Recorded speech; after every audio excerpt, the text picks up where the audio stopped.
गुरुर्ब्रह्मा गुरुर्विष्णु गुरुर्देवो महेश्वरा गुरु साक्षात् परब्रह्म तस्मै श्री गुरुवे नमः। तस्मै श्री गुरुवे नमः। तस्मै श्री गुरुवे नमः। बोलो समर्थ सदगुरुदेव संत श्री रामलाल जी सियाग की जय। जय हो। बोलो शिव अवतारी महायोगी बाबा श्री गंगाई नाथ की जय। बोलो दशम अवतार कल की अवतार की जय। बोलो सनातन धर्म की जय। बोलो पलाना धाम की जय। बोलो जामसर धाम की जय। बोलो काजलवास धाम की जय। जय श्री गुरुदेव। जय श्री गुरुदेव।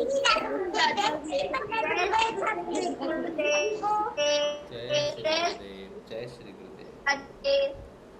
जय श्री गुरुदेव। आप सबको जय श्री गुरुदेव। चलिए अब जो है हम बात करेंगे हमारे प्यारे श्री गुरुदेव रामलाल जी सियाग के सिद्ध योग से आने वाले परिवर्तन की। परिवर्तन कई प्रकार से आता है आप में। परिवर्तन जो है वो 3 चीज़ों का है। पहला तो है आदि भौतिक, आदि दैविक और आदि दैहिक। ये 3 तरह के परिवर्तन आते हैं। और हमारे व्यवहार में जो परिवर्तन आता है, सोच में जो परिवर्तन आता है, स्वभाव में जो परिवर्तन आता है, उससे हमारी जो भौतिक समस्याएं हैं उनका समाधान होता है। और शरीर में जो परिवर्तन आता है, केमिकल परिवर्तन आता है, तो उससे हमारी शारीरिक रोगों की जो है वो बदलाव आता है शरीर में। और दैविक समस्याएं जो हैं उसमें भी हमारे सोच में, हमारे विश्वास में, हमारी धारणा में जब परिवर्तन आने लगता है तब दैविक समस्याओं से भी हमें छुटकारा मिलने लगता है। दैविक समस्याओं के बारे में, धारणा के बारे में कल हमने बात की थी कि धारणा जो है, अभी तो 2 गिलास पानी पिए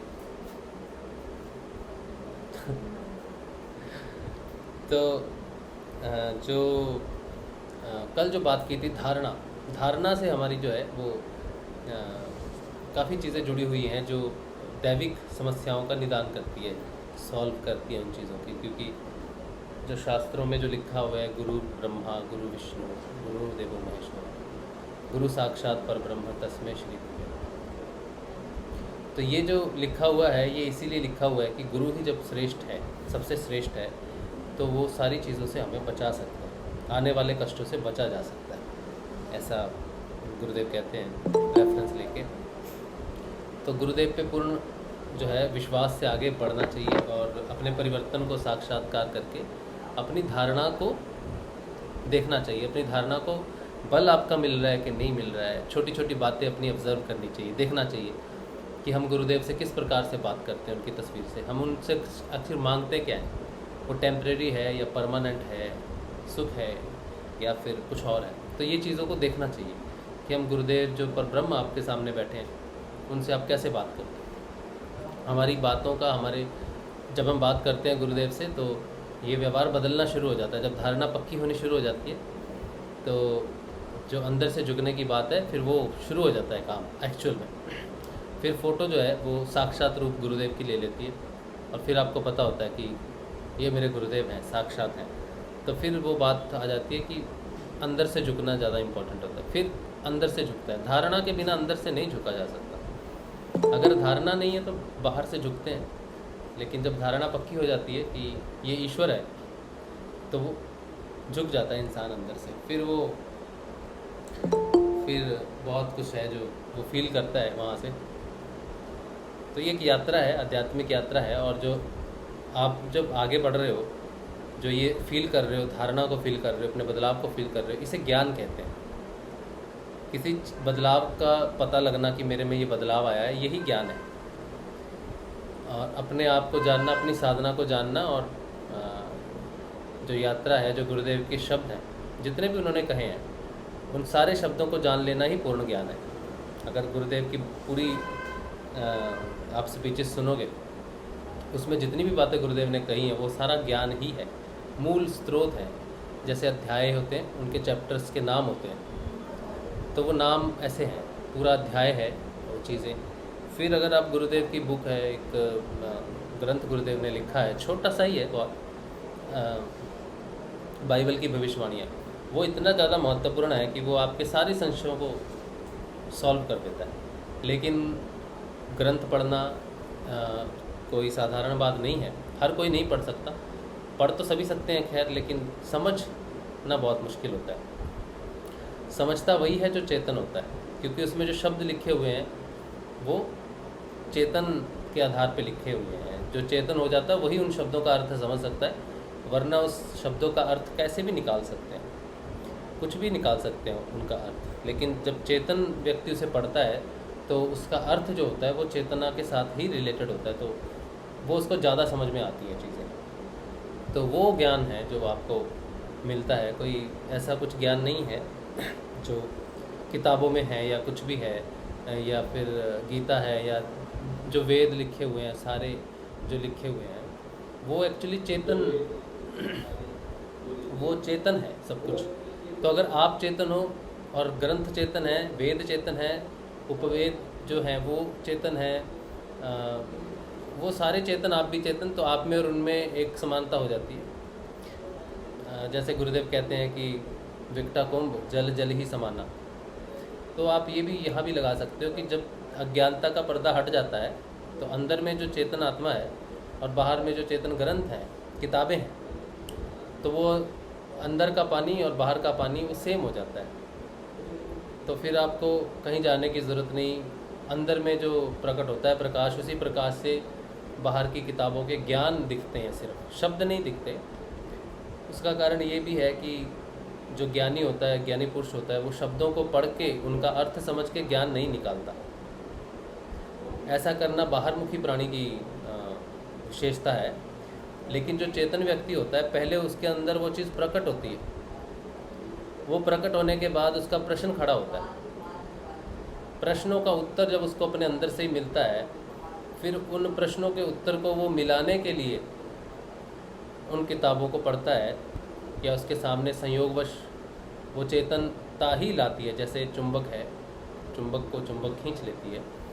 जब व्यक्ति चेतन हो जाता है अंदर से, तो जितने भी चेतन ग्रंथ हैं, जितने भी चेतन किताबें हैं या चेतन पुरुष हैं इस दुनिया के अंदर में, वो आपसे कनेक्ट होने शुरू हो जाते हैं। चाहे वो यूट्यूब के माध्यम से हो, चाहे किताबों के माध्यम से हो, या फिर कैसे भी हो। इसके विषय में आप देखो कि गुरुदेव जब चेतन हुए, तो हो रहे थे जब चेतन, तो उनको विवेकानंद को पढ़ने के लिए कहा गया, और उससे पहले उन्होंने कभी विवेकानंद नहीं पढ़ा। यानी कि जब गुरुदेव ने गायत्री की आराधना की, गायत्री में सफलता मिली, उसके बाद उनके पास ज्ञान प्रकट होना शुरू हो गया। अब इस ज्ञान को वो यूज़ नहीं कर पाते, कर नहीं पा रहे थे, क्योंकि गुरु के बिना, गुरु तो वो चाबी है जो ज्ञान की चाबी होती है, तो अब वो उसे यूज़ नहीं कर पा रहे थे। तो फिर चेतन व्यक्ति से सूक्ष्म रूप से कनेक्टेड होता है। और विवेकानंद एक ऐसी पर्सनैलिटी हैं, एक ऐसे चेतन व्यक्ति हैं जिनका शरीर लिमिटेशन नहीं है। वो आज भी हैं, मैं जो भी बोल रहा हूँ, अगर ये चेतन चीज़ें हैं तो वो उसके साक्षी हैं इस समय भी। तो वो जब भी कोई मनुष्य धरती पर चेतन होना शुरू होता है, तो ये जो आत्माएं होती हैं, जो चेतन होती हैं, जिन्होंने शरीर छोड़ दिया होता है, वो चेतन आत्माएं उनको गाइड करती हैं। तो उन्होंने गुरुदेव को भी गाइड किया कि आप गुरु के बिना इस पथ पे आगे बढ़ नहीं सकते। तो ये प्रेरणा हमें जैसी दिखती है, उससे कहीं ज़्यादा गहरी है, क्योंकि एक दूसरे से कनेक्ट होना होता है। कनेक्ट तो बाबा गंगाईनाथ जी तो स्वयं कर सकते थे, लेकिन क्योंकि ये जो सिद्धांत है 1 से 2, 2 से 3, 2 से फिर आगे बढ़ने का, उसके लिए नेटवर्किंग, चेतन आत्माओं की नेटवर्किंग भी अंदर अंदर होती है, लेकिन हमें बहुत बाद में पता चलता है कि हम क्यों कनेक्टेड हैं उन लोगों से। कोई रिश्ता है ये नहीं, बल्कि चेतनता का रिश्ता होता है। जब ज़रूरत पड़ी थी ऋषि अरविंदो को चेतन होने की, तब भी विवेकानंदी उनके गुरु बन के आए। और जब मार्गदर्शन की हमारे श्री गुरुदेव को ज़रूरत थी, तब भी उन्होंने कहा कि गुरु के बिना आप इस पे नहीं पढ़ सकते। तो ये प्लान है कुदरत का, या कह लो श्री कृष्ण का, जो बहुत धीरे धीरे अपना असली रूप ले रहा है। शुरू हुआ बहुत पहले, और आदि शंकराचार्य ने अद्वैतवाद को रखा। फिर किस वेद से ये परिवर्तन आएगा, कश्मीरी शैव दर्शन को मूल रूप लिया गया कि कश्मीरी शैव दर्शन के हिसाब से आएगा।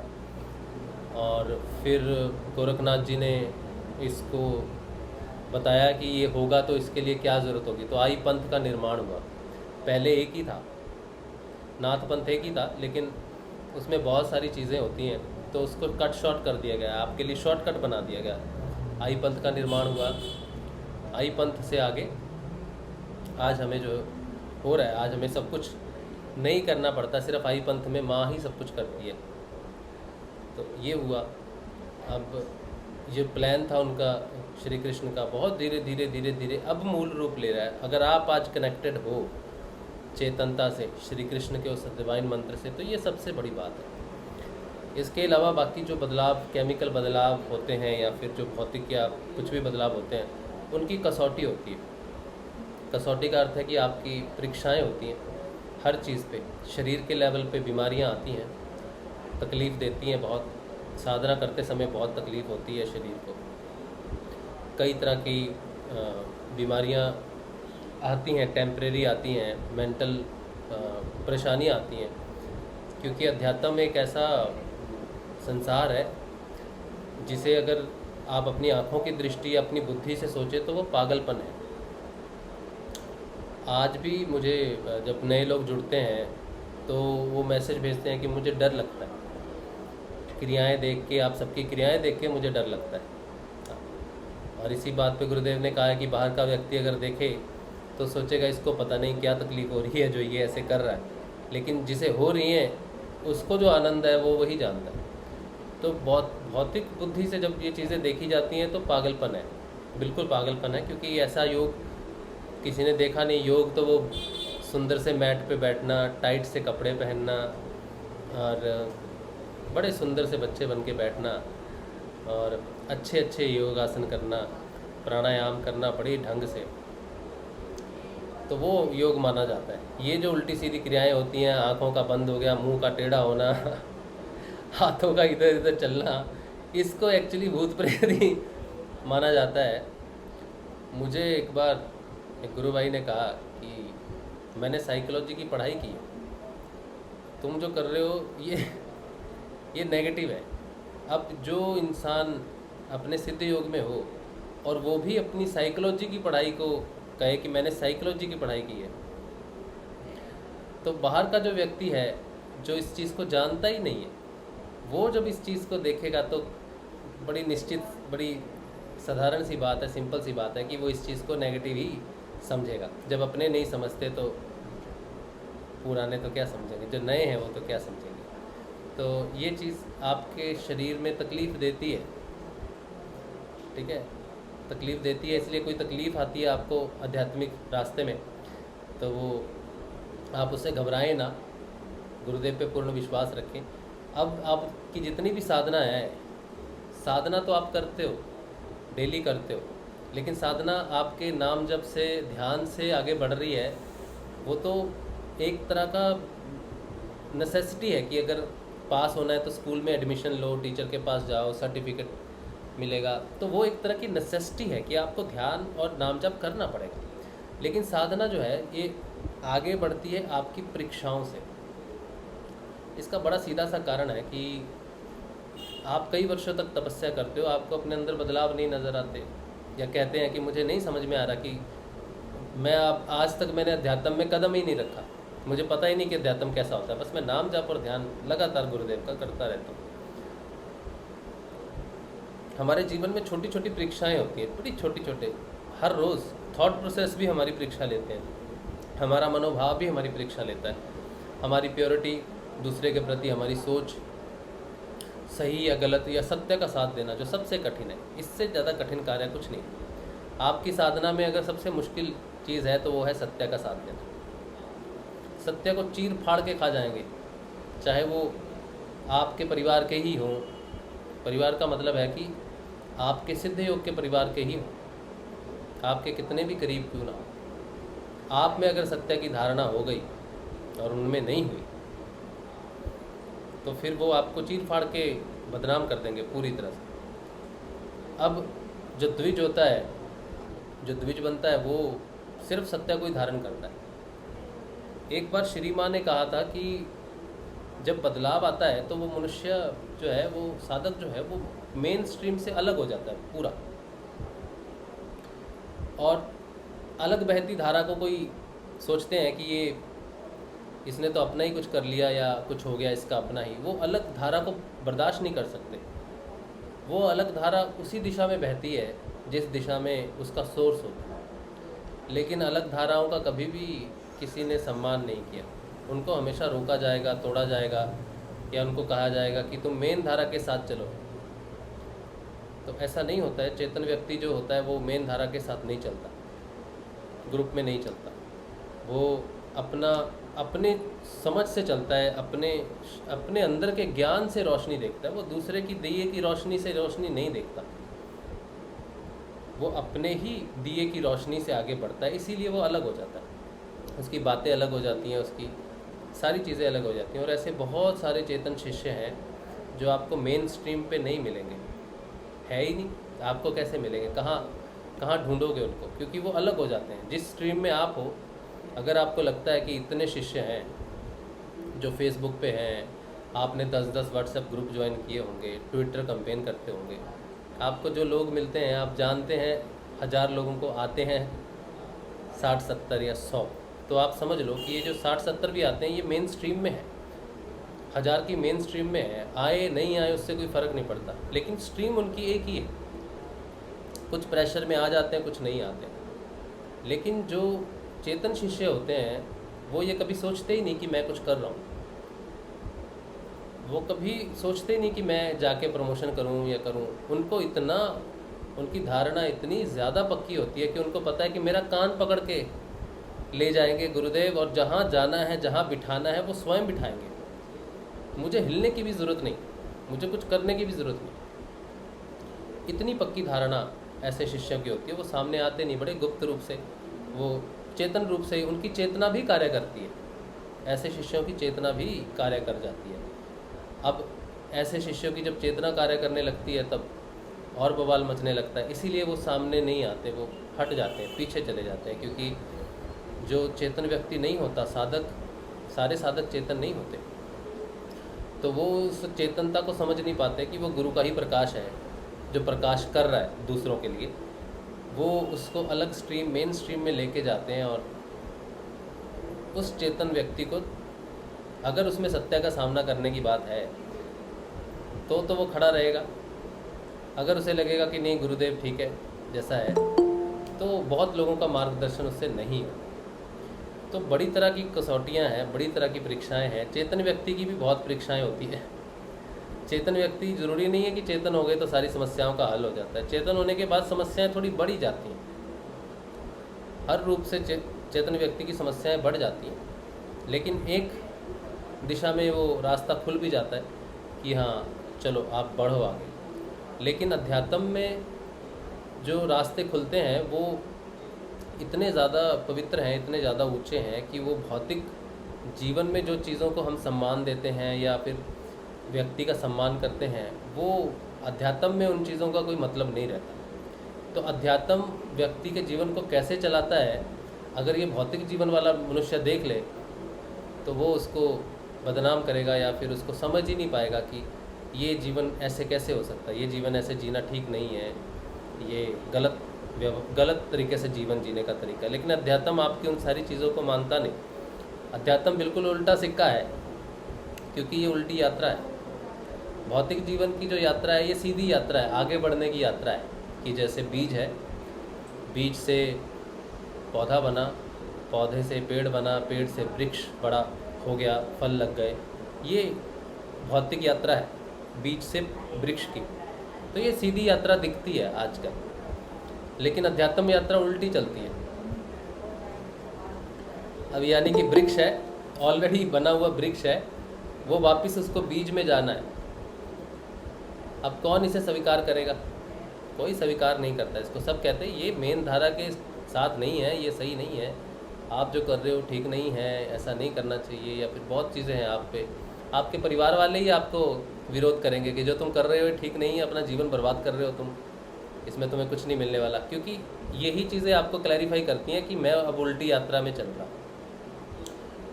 इसमें गुरुदेव ने एक बार कहा था कि जो राधा है तो क्या है, आपको याद होगा कि उलट जपत ही सदा स्वामी संग मिलाए, है ना एक। तो वो जो धारा है उसको अगर उल्टा जपोगे तो वो राधा है, और उल्टा जपोगे तो लोग आपको उल्टा व्यक्ति ही कहेंगे ना, ऑब्वियसली उल्टा व्यक्ति कहेंगे। तो अध्यात्म में जो समस्याएं हैं वो भौतिक में नहीं है, और भौतिक में जो समस्याएं हैं अध्यात्म में वो समस्याएं ही नहीं है। तो जब आप अध्यात्म में चलते हो तो भौतिक समस्याएं सारी की सारी जो है बड़ी ही साधारण और मौनी लगती हैं, बौनी लगती हैं, कोई मतलब नहीं रहता उन चीज़ों का। लेकिन अध्यात्म की अपनी कुछ प्रॉब्लम्स हैं। अध्यात्म की सबसे बड़ी प्रॉब्लम ये है कि अध्यात्म सिर्फ और सिर्फ सत्य के पहिए पे चलता है, और जिस दिन आपने इस पहिए का साथ छोड़ दिया, बहुत डाउट है, बहुत सत्य को लेके बड़े डाउट आते हैं, बहुत ज़्यादा डाउट आते हैं कि मैं अगर ऐसा करूँगा तो मेरे साथ लोग कैसा करेंगे, मुझे कहना। तो बहुत सारे चेतन व्यक्तियों की यात्रा तो यहीं पर ही बहुत लंबी हो जाती है, कई साल लग जाते हैं उन्हें सत्य को एक्सेप्ट करने में, और यात्रा वहीं की वहीं रहती है। तो जो व्यक्ति सत्य को एक्सेप्ट कर लेता है और अपने मान सम्मान को कहता है कि गुरु के चरणों में है, वही व्यक्ति की जो है साधना आगे बढ़ती है। बहुत ज़रूरी है नाम जाप जो आप कर रहे हो ना, ये तो आपको गिफ्ट मिला हुआ है, इट्स नॉट, ये आपकी कोई मेहनत नहीं है, इसमें आपकी कोई मेहनत नहीं है। तो अगर आप ये सोचो कि मैं नाम जाप पर ध्यान कर रहा हूँ तो मेरी रिस्पॉन्सिबिलिटी जो है इतनी ही है, लेकिन जब आप चेतन हो जाओगे तब आपको बहुत सारी चीज़ें सूक्ष्म रूप से बताई जाएंगी। सारे साधक चेतन नहीं होते तो उनके चेतनता के बारे में कुछ बताना ठीक नहीं है। जो व्यक्ति चेतन होगा खाली उसी को ही चेतनता के बारे में बताया जाता है कि तुम चेतन हो गए हो, अब तुम्हारा कार्य ये है। लेकिन जो साधक चेतन नहीं होते उनको नहीं बताई जाती ये सारी चीज़ें, उनको इन चीज़ों का ज्ञान नहीं होता। कई तरह के साधक होते हैं क्योंकि परीक्षाएं पार नहीं करते तो उनका प्रमोशन नहीं होता। अध्यात्म में करप्शन नहीं है कि कोई बात नहीं, बच्चा फेल हो गया, आप पास कर दो, अगली बार मेहनत कर लेगा। यहाँ ऐसा चलता नहीं।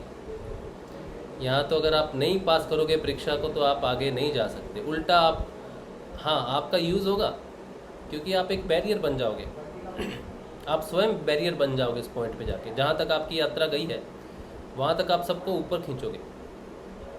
बड़ी ही साधारण सी बात है कि अगर आपकी यात्रा नाम जाप और ध्यान तक की है तो आप जितना भी प्रचार प्रसार करोगे, जितने भी नए लोगों को जोड़ोगे, उनको आप ये कहोगे कि नाम जाप और ध्यान कीजिए, नाम जाप और ध्यान कीजिए, बाकी चीज़ों में मत पड़िए। तो ये जो शब्द आपने कह दिया कि बाकी चीज़ों में मत पड़िए, ये आप बैरियर बन गए उसके लिए। आपने उसकी थॉट पे एक पत्थर रख दिया, एक पुल बांध दिया, बाकी चीज़ें नहीं करनी है, तो आपने उसको रोक दिया। आपने उसको इसलिए रोका क्योंकि आप खुद रुके हुए हो वहाँ पर। अब कोई व्यक्ति थोड़ा सा आगे बढ़ जाता है, ठीक है, तो उसकी परीक्षाएं होती हैं, फिर वो परीक्षा देता नहीं, स्वीकार नहीं करता सत्य को, सामने खड़ा नहीं होता, फिर वो वहीं रुक जाता है। फिर वो लोगों को कहता प्रचार प्रसार भी कीजिए और थोड़े गुरुदेव की स्पीचेस हैं इनको सुन के समझने की कोशिश कीजिए, यहाँ पर रुक जाता है। लेकिन आप बाहर के व्यक्तियों की मत सुनिए, ये उसका बैरियर है क्योंकि उसने ज्ञान को सीमित कर दिया। ज्ञान सीमित नहीं है, ज्ञान अनलिमिटेड, और ज्ञान किसी के बाप की जागीर नहीं है। ये कोई नया पंथ नहीं है, ये कोई नया मार्ग नहीं है, ये साफ गुरुदेव ने कहा, ये पहले हो चुका है, मैं तो उसको दे रहा हूँ आपको, बस बता रहा हूँ, ईजी तरीके से बता रहा हूँ। ये मेरा कोई नया पंथ कुछ नहीं है, कोई नया पंथ नहीं है गुरुदेव का। तो इसके बारे में भी मेरे कई विचार हैं वैसे, लेकिन अभी सही समय नहीं है उन विचारों को रखने का, तो बाद में कभी रखेंगे यहाँ की बात, नए पंथ की बात, या फिर जो बात है इस पे विचार है, लेकिन अभी समय नहीं। अच्छा चलिए आगे बढ़ते हैं। उसके आगे कुछ व्यक्ति चेतन हो जाते हैं और वो थोड़ा आगे बढ़ते हैं, लेकिन वहाँ उनकी परीक्षा होती है। उस परीक्षा में वो फंस जाते हैं धारणा में, उनकी धारणा डोलने लगती है, उनको ये डर लगने लगता है कि मैं गुरुदेव के अलावा किसी और के ज्ञान को प्राप्त करके अपनी साधना आगे बढ़ाऊंगा या समझने की कोशिश करूंगा अपने आप को, तो फिर मुश्किल हो जाएगी। तो वो गुरुदेव को भिन्न समझने लगते हैं और किसी दूसरे ज्ञान स्रोत को अलग समझने लगते हैं। ये यहाँ पर रुक जाते हैं। फिर वो प्रचार करते हैं, लोगों को किताबें पढ़ने के लिए करते हैं, लोगों को ज्ञान के लिए कहते हैं, लेकिन दूसरे सोर्स से आप ज्ञान प्राप्त नहीं कर सकते, ये लिमिट लगा देते हैं, खुद बैरियर बन जाते हैं। इस तरह से जब कोई व्यक्ति चेतन होता है ग्राउंड लेवल पे, तो वो जब आगे बढ़ता है तो उसको वो सारे बैरियर आते हैं रास्ते में, उनका आना निश्चित होता है, कहीं से भी आ जाएंगे, क्योंकि आप चेतन हो रहे हो, आप उनके पास से गुजरोगे, उनके लेयर से गुजरोगे तो वो आपको ढूंढ लेंगे, आप उनको ढूंढ लोगे। चुंबक होती है जैसे हर लेवल की, बड़ी चुंबक तो दूर दूर से खींच लेती है, छोटी चुंबक पास पास खींचती है। तो जैसे जैसे चुंबक बड़ी होती जाएगी वो दूर दूर से उन लोगों को खींचती रहेगी जो उस लेयर पे है। तो वो लेयर पे जब आ जाएंगे चिपक के आपका बोझ बन जाएंगे, आपको नीचे खींचेंगे, आपको रोकेंगे कि यहाँ तक ठीक है भैया, ये आगे आगे मत जाओ। लेकिन अगर वो व्यक्ति वहाँ उनसे भी छुड़ा लेता है अपना हिस्सा और वहाँ भी परीक्षाओं में सफल होता है सत्य का साथ देके, तो फिर और ऊपर बढ़ता है। फिर ऐसे बढ़ते बढ़ते बढ़ते बढ़ते एक स्तर ऐसा आता है जहाँ पे कोई शिष्य नहीं होता, वो पहली बार पहुँचता है वहाँ पर। अब जब वो पहली बार ऐसे लेवल पे पहुँचता है, वैसे इससे पहले भी कुछ एक लेवल्स हैं, जैसे आप चेतन रूप में कहीं पहुँचते हो तो जितने भी व्यक्ति उस लेवल पे होते हैं वो आपको मिलते हैं जीवन में। साधना घर में चलती है, शहर में चलती है, फिर दूसरे शहरों में भी जाना पड़ता है। आप समाधि पे जाओगे, मिलोगे लोगों को, जानोगे उनके बारे में, थोड़ा ही सही लेकिन आप उनके बारे में जानोगे और आपको लगेगा कि हाँ इतने लोगों से मिला, ये व्यक्ति थोड़ा सा अलग है। तो धीरे धीरे धीरे अब आप जब आगे बढ़ते हो, एक खास पॉइंट्स हैं, जब आप आगे बढ़ते हो तो आप गुरुदेव के सहारे बढ़ते हो, ज्ञान ले लो, किताबें पढ़ लो, लेकिन आप किसी की छत्र छाया में नहीं रह सकते। आप किसी को अपने से बड़ा साधक नहीं मान सकते। जिस दिन आपने अपने से बड़ा साधक मान लिया उस दिन गुरुदेव आपको उससे अलग कर देंगे, क्योंकि ये गुरुदेव की ड्यूटी है, आगे का काम गुरुदेव की ड्यूटी है। तो जैसे ही आप किसी की छत्र छाया में आ जाएं, आप चेतन, आप में वो क्वालिटी है, आप ऐसे वृक्ष हो जो इस दीवार, इस रूम से बड़े हो सकते हो, लेकिन ये रूम आपने बना लिया कि ये छत मेरे लिए ऊपर है, फिर गुरुदेव उस छत को तोड़ देते हैं। फिर और ऊपर बढ़ते हो तो जब तक आप में बढ़ने की क्षमता है, सच्चाई को धारण करने की क्षमता है, वो दिखता है, उस चेतन गुरु को दिखता है कि ये और आगे बढ़ सकता है। लेकिन जब वो बढ़ता है तो सम्मान में, दूसरों के सम्मान में झुकने लगता है और दूसरों का सम्मान के लिए उनकी आज्ञा का पालन करना शुरू कर देता है। लेकिन जब गुरुदेव देखते हैं कि नहीं, ये ठीक नहीं है, ये पूर्ण रूप से व्यक्ति पूर्ण नहीं है और इसके अंडर ये व्यक्ति नहीं रह सकता जो आगे चेतन हो रहा है, तो गुरुदेव उनको भावनाओं से, अंदर से बहुत कुछ संदेश देते हैं माध्यमों से। अभी गुरुदेव का सामने आने का समय हुआ नहीं, लेकिन गुरुदेव आपकी प्रेरणा स्रोत, वो हमेशा आपको पकड़ के चलते हैं। तो यहाँ पर फिर वो आपको घटनाक्रम से और व्यक्ति के थ्रू, ज्ञान के थ्रू, सब चीज़ों के थ्रू आपको यहाँ से निकालते हैं, परमानेंट नहीं निकालते। फिर आप और ऊपर देखते हो तो आपको कोई दिखता नहीं, ठीक है, लेकिन सबसे ऊपर तो गुरुदेव हैं, दिखाई नहीं दे रहे बस अभी। फिर आप जब बढ़ते हो और आपको लगता है कि किसकी तरफ देखें, हर किसी व्यक्ति में आपको वो चीज़ें, जब अपना चित्त दिखने लगता है ना, तो दूसरों का चित्त भी दिखने लगता है। आप दूसरे के चित्त में सुधार नहीं कर सकते, आप दूसरों को बदल नहीं सकते, लेकिन आप दूसरों की वृत्तियों को देख सकते हो। ये दृष्टि जो है आत्मा की, ये बड़ी विशेष है। पतंजलि अष्टांग योग अगर आप पढ़ोगे तो उसमें लिखा है कि पर चित्त में संयम करना आपका काम नहीं। पर चित्त का अर्थ है कि दूसरे के चित्त में आप संयम नहीं कर सकते। किसी में किसी प्रकार का कोई द्वेष है, राग है, क्लेश है, आप यहाँ संयम करके उसका क्लेश, उसका राग, उसकी प्रॉब्लम ठीक नहीं कर सकते। ये आपका कार्य नहीं है, ये शिष्य का कार्य जो चल रहा है उसका कार्य नहीं है, ये गुरु कार्य है, ये गुरु करता है। पर चित्त में संयम करवाना कैसे करवाना है, ये गुरु कार्य है। अच्छा, यहाँ पर हम ब्रेक लेंगे क्योंकि पारुल आई है तो डेफिनेटली गुरुदेव की समाधि के दर्शन होंगे। पारुल जी, जय श्री गुरुदेव। लो जी, गुरुदेव की समाधि के दर्शन। सबसे पहले गुरु सियाग पलाना, पारुल सियाग की जो आईडी है उसे पिन कर लो, और जो साधक यूट्यूब पे हैं उनको मैं स्वागत करता हूँ, आप इस तरफ आ जाइए और आके जय श्री गुरुदेव। जय श्री गुरुदेव, ये लिंक है यूट्यूब वाले, आ जाइए प्लीज़, दर्शन कर लीजिए, फिर वापस यूट्यूब पे जा सकते हैं। आइए। एक मिनट में ये फोन रख देती हूँ फिर। जय श्री गुरुदेव, जय श्री गुरुदेव। पारुल जी, जय श्री गुरुदेव। बहुत अच्छा काम किया। मैं कैसे कहूँ कि इतना अच्छा मज़ा आ रहा था गुरुदेव की बात में, और गुरुदेव के साथ में दर्शन भी हो जाए तो एक तरह की स्टैंप लग जाती है। हाँ। बहुत बढ़िया। जय श्री गुरुदेव पारुल। जय श्री गुरुदेव। जय श्री गुरुदेव। जय दर्शन कर लो। जय श्री समाधि जय श्री। अभी थोड़े लोग ज्वाइन कर रहे हैं तो पहले सारे लोग ज्वाइन कर लेंगे, फिर हम बाद में गुरुदेव की परिक्रमा करेंगे। जय श्री गुरुदेव।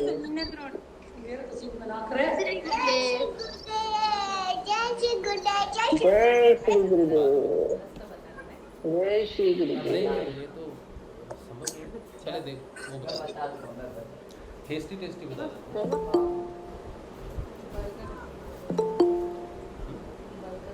अच्छा ठीक है, वो तो बर्तन क्यों खा रहे हो आप? दर्शन करोगे? इधर आ जाओ, इधर शर्ट पहन लो, शर्ट पहन लो। जय गुरुदेव। हाँ, दर्शन कर लो। यूट्यूब में तो नहीं दिखेगा ना वहाँ पर। चलो जय श्री गुरुदेव। चलो, एक दो लोग देखें और कोई ज्वाइन करना चाहता है कि नहीं पारुल, फिर श्री गुरुदेव के हम जो है परिक्रमा करेंगे। कुछ लोग ज्वाइन कर रहे हैं यूट्यूब से, तो उनको ज्वाइन करने में थोड़ा समय लग रहा है, कोई बात नहीं, हम लोग वेट करेंगे उनका।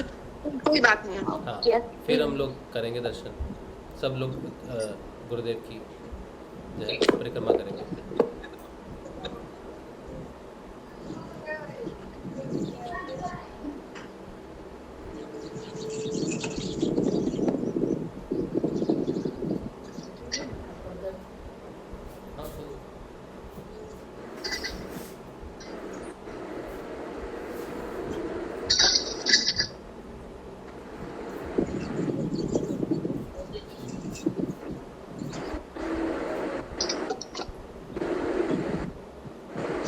चलिए, मुझे लगता है आ गए हैं इतनी देर में, तो सब लोग ज्वाइन कर लेना चाहिए था, और तब हम लोग आगे बढ़ते हैं। चलिए, परिक्रमा करेंगे, गुरुदेव की 3 परिक्रमाएं करेंगे।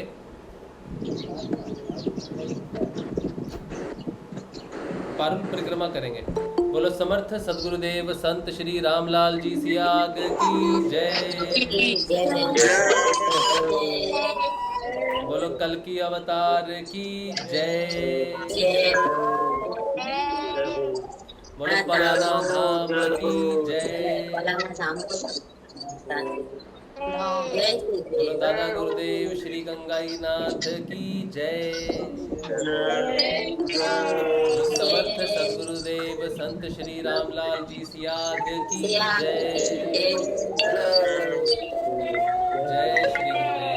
जय श्री गुरुदेव, जय श्री गुरुदेव, जय श्री गुरुदेव, जय श्री गुरुदेव, जय श्री गुरुदेव, जय श्री गुरुदेव, जय श्री गुरुदेव, जय श्री गुरुदेव, जय श्री गुरुदेव, जय श्री गुरुदेव, जय श्री गुरुदेव, जय श्री गुरुदेव, जय श्री गुरुदेव,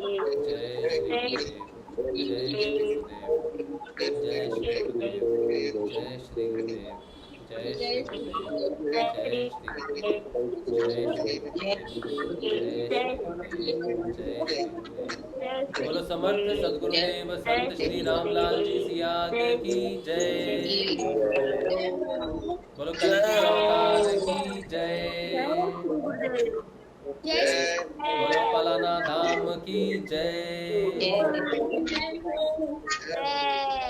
जय श्री गुरुदेव, जय श्री राधा गुरुदेव।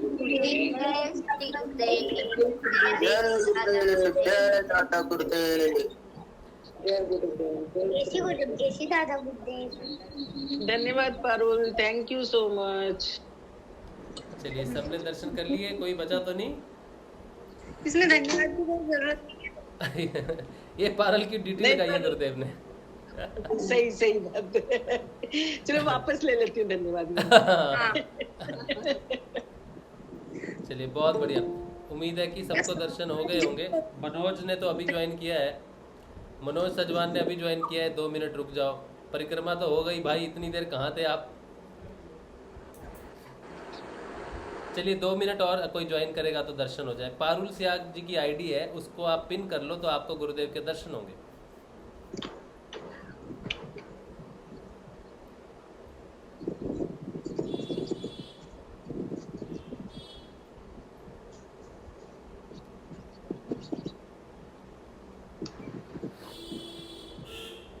तो अभी ये चीज़ याद रखिए, पंख होते तो हम उड़ते जाते।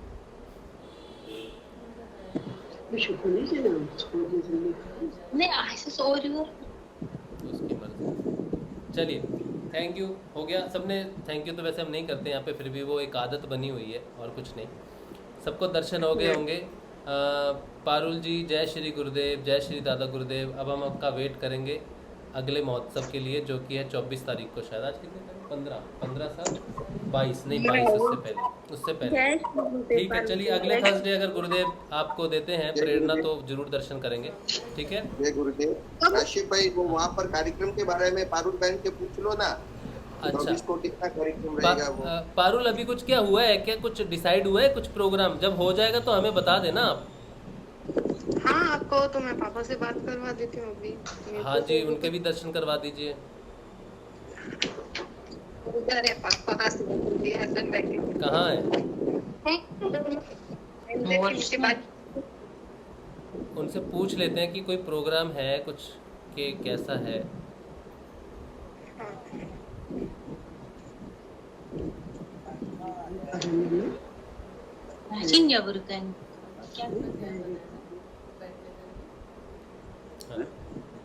जय श्री गुरुदेव मोहन जी, जय श्री गुरुदेव। श्री गुरुदेव। और कैसे हैं? हाँ जी मैं बढ़िया हूँ, आप कैसे हो? एकदम ठीक हूँ। लो सुरेंद्र से ही बात कर लो। हाँ जी कहाँ है? मेरे सुरेंद्र जी जय श्री गुरुदेव। गुरुदेव के सोबरी हो? सब बढ़िया है, गुरुदेव की कृपा दृष्टि है। हम लोग सब साधना करते हैं रोज सुबह शाम। तो बढ़िया। हमारा एक प्रश्न है कि 24 तारीख को कोई प्रोग्राम निश्चित हुआ है क्या अभी? हाँ गुरु पूर्णिमा में है ना। अच्छा क्या प्रोग्राम है वो सब जानना चाहते हैं, क्योंकि कुछ लोग तो आ रहे हैं और हम लोग तो ऑनलाइन ही देखेंगे जो देखेंगे। इन लोगों को तो शिवरात्रि को ऑनलाइन दिखाया था या नहीं दिखाया? तो फिर उससे बात करो। बात करो मेरा नाम था ठीक। अरे जिस हिसाब से आपका ऑनलाइन महाशिवरात्रि को किया था ना, उसी हिसाब इस बार कर देंगे। अच्छा चलिए बहुत बढ़िया, बहुत बहुत शुक्रिया, बहुत बहुत शुक्रिया। महाशिवरात्रि को आपका किया था या नहीं किया? हाँ जी उसके बाद भी एक और बार भी किया, 2 बार हो गया अभी तो। 2 बार हो गया। हाँ तो बहुत अच्छी बात है, क्योंकि हम आना चाहते थे लेकिन कोरोना है और फिर बच्चों को वैक्सीन नहीं लगा तो बहुत सारे नहीं आ पाए इसकी वजह से। तो बड़ी इच्छा थी। कोई बात नहीं, गुरुदेव वही है। हाँ सही बात है, बिल्कुल सही बात है। सब जगह है। हाँ जी चाहे वो कनाडा में ही है, चाहे कलकत्ता में ही है, फलाना में ही। हाँ जी बिल्कुल सही बात है, बिल्कुल सही बात है। आप गुरुदेव को प्रार्थना करोगे तो गुरुदेव। हाँ जी हम गुरुदेव से ही प्रार्थना करते हैं, गुरुदेव हमें आप वो रस दीजिए जो सबको वहाँ जाके मिलता है, आप हमें हमारी जगह पे रस दीजिए। अरे तो वो दे देंगे। हाँ जी मांगो तो हम दे देंगे। हाँ जी बस यही है, बस इसीलिए पारुल से पूछ रहे थे कि इस बार कोई गुरुदेव ने कुछ प्रेरणा दी है प्रोग्राम की कि नहीं दी है, ताकि हम लोग पहले अनाउंस कर दें कि भैया प्रोग्राम होगा तो आप ज्वाइन कर सकते हो ऑनलाइन। कर दो। ठीक। शाम को तो वो सत्संग है। हाँ जी सुबह प्रसादी है। अच्छा सुबह प्रसाद, चलिए ठीक है। प्रसाद 24 तारीख गुरु पूर्णिमा, तब हमारा सत्संग 24 की शाम को है या 23 की शाम को है? अच्छा 23 की शाम को। 23 की शाम को सत्संग है, 24 की सुबह। अच्छा 23 रात, मतलब 23 रात को है प्रोग्राम। रात्रि को 23 को है, सुबह में आरती करके 24 के प्रसाद है। हाँ अच्छा ठीक। 23 रात को 23 रात क्या जी जय गुरुदेव। 23 को है शुक्रवार। जय श्री गुरुदेव मोहन जी, जय श्री गुरुदेव। सुरेंद्र जी को भी जय श्री गुरुदेव। जय श्री गुरुदेव। देखते हैं कब मिलना होता है। अच्छा चलिए ठीक है। पारुल, जय श्री गुरुदेव आपको भी। जय श्री गुरुदेव। जय श्री गुरुदेव। चलिए, अब ये बात तो हो गई कि 23 तारीख की शाम को जो है प्रोग्राम है, सत्संग होता है, म्यूज़िक प्रोग्राम होता है, गुरुदेव के भजन चलते हैं और बहुत अच्छे नाथों के भजन चलते हैं। नाथों के जो भजन हैं, बाबा गंगाई नाथ जी का और बहुत सारे भजन चलते हैं, तो बड़ा आनंद आता है उसमें। जो लोग जितनी देर बैठ सकें, ऐसा ज़रूरी नहीं कि आपको सुबह तक ही बैठना है, लेकिन हाँ, ये ऑनलाइन प्रोग्राम है तो ये ऑनलाइन चलता है। 2 बार हो चुका है, तीसरी बार भी आप इसको ज्वाइन कर सकते हो। इसी लिंक से आपको ज्वाइन करना है। 10 बजे के आसपास वो संध्या प्रोग्राम जनरली शुरू होता है और जो टाइमिंग होगी वो हम देख लेंगे। और गुरुदेव से एक साथ एक प्रार्थना ये भी करते हैं कि गुरुदेव इस बार बारिश को थोड़ा दूर रखना। लास्ट टाइम तो बारिश हो गई थी, लेकिन अभी क्या है ना, बारिश का सीज़न भी है और मेरे ख्याल से बारिश तो होती है। अभी कैसा है, अभी कैसा सीज़न है? अभी बस थोड़ी देर पहले हो रही थी बारिश। हाँ, हम अच्छा, अभी इसीलिए लेट हो गए। हाँ। तो वो जो शेड बनाया हुआ है, आप इस बार पारुल ये ध्यान में रखना, ठीक है? अगर आपको लगेगा ना, आप एक बार मोबाइल पे भी चेक कर लेना कि कोई बारिश की संभावना है कि नहीं है। तो आप इस चीज़ का खास ख्याल रखना, जब प्रोग्राम अगर बना रहे होंगे तो कुछ टेंट या जो लोग गाएंगे, जो लोग बैठेंगे, उनके लिए अगर ये प्रोग्राम थोड़ा सा ये हो कि उनको बारिश से प्रोटेक्शन मिल जाए, तो ये आप दिमाग में रखना उस समय, जिस समय प्लान करोगे, ठीक है? उनके लिए प्रोटेक्शन मिल जाएगा तो क्या हुआ, उनके वो बजाने वाले रखे हुए होंगे ना, स्पीकर वगैरह, उनका भी करना पड़ेगा। हाँ, आप एक बार देख लेना, अगर कुछ हो सकता है उनके दिमाग में ये बात डाल देना कि बारिश की वजह से जो है, अगर इससे हम कर सके, वैसे गुरुदेव से प्रार्थना करेंगे, लेकिन फिर भी प्रकृति है तो प्रकृति का अपना काम है करना, तो हम अगर हो सकता है तो आप ध्यान में रखना इस बात को। अगर चर्चा होगी ना तो आप अपना इनपुट दे देना उस समय, हाँ, ठीक है? चलिए, अच्छा एक चीज़ और पारुल मैं कहना चाहता हूँ आपसे। हाँ। ये हम टी शर्ट्स डिस्ट्रीब्यूट कर रहे हैं, फ्री टी शर्ट्स हैं ये, ठीक है? तो जो साधक कुछ तो आएंगे, पलाना में कुछ लोग आएंगे जो जिनके नाम जिन्होंने कहा है कि हमें चाहिए, तो उनको तो देनी है, बाकी आप अपने पास रख लेना। अगर कोई कहता है कि ये टी शर्ट कहाँ से मिली, तो उनको आप दे देना, बस कहाँ से मिली ये तो छोड़ देना। बोला फ्री डिस्ट्रीब्यूशन कुछ गुरु भाई हैं मिल के कर रहे हैं सारे के सारे। मेरी है या नहीं है? बिल्कुल है, और आपके लिए तो कुर्ती भी होगी। अच्छा, ठीक है, जो तो कुर्ती का अभी चल रहा है डिज़ाइन, मेरे पास आ जाएगा तो वो कुर्ती भी होगी। आप तो टी शर्ट पहनते हो ना? सब चलता है। हाँ, तो ठीक है, आप टी शर्ट ले लेना, तो टी शर्ट भी आएगी, आपके लिए कुर्ती भी भेजेंगे, हाँ। ठीक है? तो ये है, तो मैं आपको भेज दूंगा, आप मुझे बाद में, अभी मेरे ख्याल से 1-2 दिन में हो जाएगा, प्रिंट वगैरह हो रहा है, 18 तारीख को फाइनल प्रिंटिंग हो जाएगी सारी। तो आप मुझे अपना एड्रेस दे देना, तो मैं आपको भेज दूंगा, अलग अलग साइजेस की भेज दूंगा, आप देख लेना व्यक्ति का कौन सा साइज़ है, कैसे है। तो जो मांगेगा आप उसको दे देना, मतलब सबको देने के लिए उतनी तो क्वांटिटी है नहीं हमारी। जिसकी जिज्ञासा होगी कि ये टी शर्ट कहाँ मिल सकती है, उसको आप दे देना, ठीक है? बाकी फिर हम देखते हैं, अगर गुरुदेव ने और प्रेरणा दी तो फिर हम फिर से सब गुरु भाई मिलके फिर से कोशिश करेंगे और प्रिंटिंग करने के लिए, ठीक है? चलिए, वो मैं आपको भेज दूँगा। जय श्री गुरु। जय श्री गुरु। जय श्री। चलिए, ये बहुत अच्छी बात होगी कि दर्शन हो गए गुरुदेव के, प्रोग्राम की बात पता चल गई, और टी शर्ट का भी जो है हम भिजवा देंगे। जो गुरु भाई गुरु बहनें जा रही हैं फलाना, वो आप जाके जब जाओगे 24 तारीख या जब भी, तब आपको वहाँ पर आप मांगोगे टी शर्ट तो आपको मिल जाएगी। एटलीस्ट जितने भी लोग प्रोग्राम में हैं तो आपको पता चल जाएगा, आप जाओगे तो वहाँ पे आपको टी शर्ट मिल जाएगी। अगर वहाँ पे टी शर्ट आपके साइज़ की आपको नहीं भी मिलती है तो कोई बात नहीं, आप इधर फ़ोन करेंगे तो हम इधर से अरेंज करके आपको कोरियर कर देंगे। चलो, पारुल का मैं माइक बंद कर देता हूँ। चलो, है? हाँ है, तो 4 साइज़ है, small, medium, large, extra large और डबल एक्सल, आई गेस 4 है, 4 या 5 आ जाएंगे। तो उतनी टी शर्ट नहीं है ना, उतनी टी शर्ट कहाँ, देखते हैं, लेकिन आएंगे तो कई लोग आएंगे, कैसे सबको तो नहीं दे सकते ना, सबने पहननी है कि नहीं पहननी है वो भी तो डिपेंड करता है ना। अब किसी ने पहननी नहीं है, उसको दे दी तो वो टी शर्ट का तो बर्बाद हो जाएगी ना।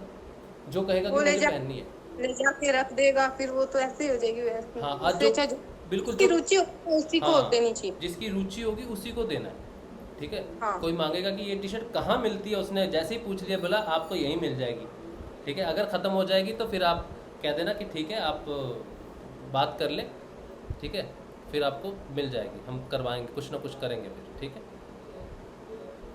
चलिए, बहुत अच्छी बात। अच्छा, अब जो है हम जो बात कर रहे थे चेतन होने की जो बात कर रहे थे हम, वो ये है कि आप कहाँ तक पहुँचते हो। आप जब चेतन होते हो तो आप जब जैसे जैसे आगे बढ़ते हो तो आपको जो साथ मिलता है वो वहाँ तक मिलता है जहाँ तक कोई चेतन हो चुका है। चेतन होने के बाद जो जहाँ तक है आप उससे मिलते हो, फिर आपको उससे आगे बढ़ना है, डेफिनेटली उससे आगे बढ़ना होता है आपको। इसीलिए जो है सिद्ध योग की साधना में बहुत तरह के आपके जो है आपको एक्सपीरियंसेस होते हैं, भौतिक एक्सपीरियंस बहुत तरह के होते हैं। अब जब फाइनली आप ऊपर और उठते हो जहाँ पर आपको ऐसे साधक मिलते हैं जो आपको बाहर दिखाई नहीं देते, तो आप उन तक पहुँचोगे या आप उन तक पहुँचोगे, ठीक है। फिर आपकी उनसे मुलाकात होगी, आप उनके बारे में जानोगे, तो आपको पता चलेगा कि हाँ, उससे भी ऊपर कोई स्थिति है चेतन होने की, इससे भी ऊंची कोई स्थिति है। लेकिन वो अगर पूर्ण चेतन नहीं है तो वहाँ पे आपको उनकी प्रॉब्लम्स भी दिखेंगी, आपको उनकी विचारधारा भी दिखेगी कि हाँ, इसलिए हो सकता है कि ये यहाँ चेतनता यहाँ पर आके जो है स्टैग्नेट हो गई है, और इसके आगे इनकी कोई परीक्षा होगी जो वो अभी उसके लिए तैयार नहीं है या उसको समझ नहीं पा रहे। व्यक्ति देखो, हाई लेवल तक चेतन होने के बाद भी उसके जो परीक्षाएं होती हैं वो उसी लेवल की होती हैं। जो लोअर लेवल के चेतन हैं उनकी परीक्षाएं बड़ी साधारण होती है, पर आप ऐसे व्यक्ति को पूछेंगे जो ज़्यादा चेतन है तो उसके लिए वो परीक्षाएं बड़ी बात नहीं, वो झट से आपको जवाब दे देंगे कि ये ऐसे ऐसा करना है, ऐसे निकलना है। लेकिन उन व्यक्तियों की खुद की अपनी अपनी परीक्षाएं होती हैं, उस लेवल की परीक्षाएं होती हैं, छोटी सी हो सकती है, पिन मात्र, ठीक है। और ये सारी परीक्षाओं का मूल आधार होता है सत्य। कितनी भी कठिन परीक्षा हो, कुछ भी हो, आपने जो धारणा बनाई है, आपने जो व्यवहार अपनाया है, वही व्यवहार ही आपके सामने खड़ा होगा कि मैं पक्का हूँ, तो जो कहते हो वो सच है, तो जो कहते हो तो उस पर खुद अपने आप को रखते हो या सिर्फ बकबक कर रहे हो। ये आपकी जो बातें हैं, आप जो बातें करते हो, यही आपके सामने आती हैं घूम फिर के।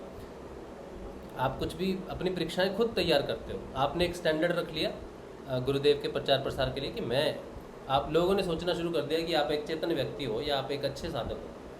अब वो अच्छाई ही आपकी परीक्षा लेगी कि सच में देख लेते हैं, वो तो मान गए, वो तो मान गए, हम भी ज़रा चेक कर लें कि कितना अच्छा है या फिर कितनी अच्छी है या फिर कितना चेतन है, या फिर अपनी ही शब्दों पे क्या है, भ्रमित तो नहीं कर रहा किसी को, खुद कुछ और कर रहा है और दूसरे को कुछ और करने के लिए कह रहा है। तो ये बहुत बड़ी परीक्षा होती है। अब यहाँ पर क्या होता है कि सत्य ही आदमी धारण करता है, सत्य ही बोलता है, सत्य ही सुनता है। अब यहाँ से वो जो बैक बाइटिंग होती है या पीछे से किसी साधक की बात करनी, वो तो ऐसा है, वो तो ऐसा है, अगर हिम्मत होगी तो वो सामने भी करेगा जाके कि ऐसे हैं भाई, आप ऐसे हो, ऐसे दिखते हो। अच्छा, ये निंदा करने वाले अलग होते हैं, वो चीज़ अलग है। लेकिन मैं आगे बढ़ने वाले जनरली जो ऊपर बढ़ जाते हैं वो किसी की निंदा नहीं करते, लेकिन वो सत्य को एक्सेप्ट करते हैं, वो सत्य को बात करते हैं, ठीक है। निंदा एक अलग बात है, सत्य की धारणा के साथ अपने आप को आगे रखना बहुत ज़रूरी है, ठीक है। तो अब आप जब आगे बढ़ते हो, धीरे धीरे धीरे धीरे आपके जीवन में बातें कम होनी शुरू हो जाती हैं, फिर मौन प्रकट होना शुरू हो जाता है, क्योंकि उसके आगे आप किसी दूसरे से व्यवहार कैसे करोगे, क्योंकि आपको पता है कि मैं अगर व्यवहार करने जाऊंगा किसी व्यक्ति के साथ तो मुझे वैसी ही बात करनी पड़ेगी जैसा वो व्यक्ति है। तो आप अगर उस व्यक्ति से व्यवहार करते हुए अपने व्यवहार को निम्न पाओगे कि मेरा इससे बात करते समय व्यवहार निम्न हो जाता है, तो आप उससे अलग हो जाओगे। यहाँ पर गुरुदेव की बात आती है कि जो दोस्त खाते पीते हैं वो आपसे दूर हो जाएंगे। आपको कष्ट होगा कि यार दोस्त है, यार साथ थे, कष्ट होगा, लेकिन आप कुछ कर नहीं सकते। आप जब भी बात करोगे उनको अच्छी नहीं लगेगी, वो बात करेंगे तो आपको अच्छी नहीं लगेगी, चाहे वो आपके सगे संबंधी हैं, रिश्तेदार हैं, परिवार के सदस्य हैं, दोस्त हैं। अब यहाँ से आप मौन होना शुरू हो जाएगी, क्योंकि बातें कम होनी शुरू होगी ना। आपका फ्रेंड सर्कल में आप बात नहीं कर रहे, बाहर तो आप क्या बात करोगे, तो मौन प्रकट होना शुरू हो गया। फिर जब और भी ऊपर जाते हो, ये सारी चीज़ें खुलनी शुरू होती हैं, किताबें हैं, ग्रंथ हैं, ये सारी चीज़ें आपके अंदर खुलनी शुरू हो जाती हैं, और फिर आपको यहाँ से शुरू होता है आपका संपर्क अध्यात्म में। जो चेतन आत्माएं हैं, जैसे गुरुदेव को जो संपर्क हुआ विवेकानंद जी से, वो किताब के माध्यम से हुआ। हालांकि वो किताब पढ़ रहे हैं, लेकिन प्रेरणा उस किताब को तो कईयों ने पढ़ा होगा, विवेकानंद को कितनों ने पढ़ा होगा? लाख करोड़ों ने तो पढ़ा होगा। क्या करोड़ों ने उस पर अमल किया होगा? नहीं किया होगा, क्योंकि वो बात जो लिखी हुई है ना, वो उसको प्रभावित करेगी जिसके लिए जो उस स्थिति में है। लोग महर्षि अरविंदो को पढ़ते हैं, क्या महर्षि अरविंदो को समझते? नहीं समझते। गुरुदेव ने उनको तब पढ़ा जब वो उस स्थिति में आ गए, विवेकानंद की स्थिति को, विवेकानंद की बातों को समझने की स्थिति में आ गए, तब वो इम्प्लीमेंट किया उन्होंने, इसीलिए उनका नाम लिया उन्होंने। तो आप भी जब आगे पढ़ोगे, किताबें आपके लिए मार्गदर्शन हर जगह पड़ा हुआ है। आपको बिल्कुल चिंता नहीं करनी कि गुरुदेव से बात करते हैं, गुरुदेव कैसे बात करते हैं, क्या गुरुदेव साक्षात बात करते हैं, सुनाई देते हैं, दिखाई देते हैं? दिखाई देने वाला जो काम है ना, ये कि मुझे दिखाई दिया या फिर ऐसा हुआ, ये तो हाई स्टेट हो सकती है कोई, और उस रहस्य को जानने के लिए अभी बात करना ठीक नहीं। जो विवेकानंद जी ने बात कही थी रामकृष्ण परमहंस जी को कि ईश्वर को पाना, तो बोले हाँ बिल्कुल, वो साक्षात है, उसे देखा जा सकता है। ठीक है, अब ये बात जो कही है रामकृष्ण परमहंस ने कि वो साक्षात है, उसे देखा जा सकता है, ठीक है, तो आप बता सकते हो कि इस समय आप ईश्वर को देख पा रहे हो? मैं आपको सिर्फ चेतन चीज़ की बात बता रहा हूँ। अगर आप कहो कि मैं देख पा रहा हूँ ईश्वर को, है कोई व्यक्ति जो इस समय ईश्वर को देख पा रहा है? अब ये मत कहना गुरुदेव की फोटो है तो मैं उसको देख पा रहा हूँ। और इसका जवाब भी आपको गुरुदेव की वाणी में ही मिलेगा। बताओ कौन देख पा रहा है इस समय? साक्षात कौन देख पा रहा है? अब मुझे भी मत देख लेना प्लीज़, ठीक है? और ये मत कहना कि ये बैठा है तो ये अपने आप को दिखा रहा है साक्षात, नहीं। आप कहो गुरुदेव साक्षात ईश्वर हैं, बाबा गंगाईनाथ जी हैं, ये वाला तीर मत चलाना ठीक है?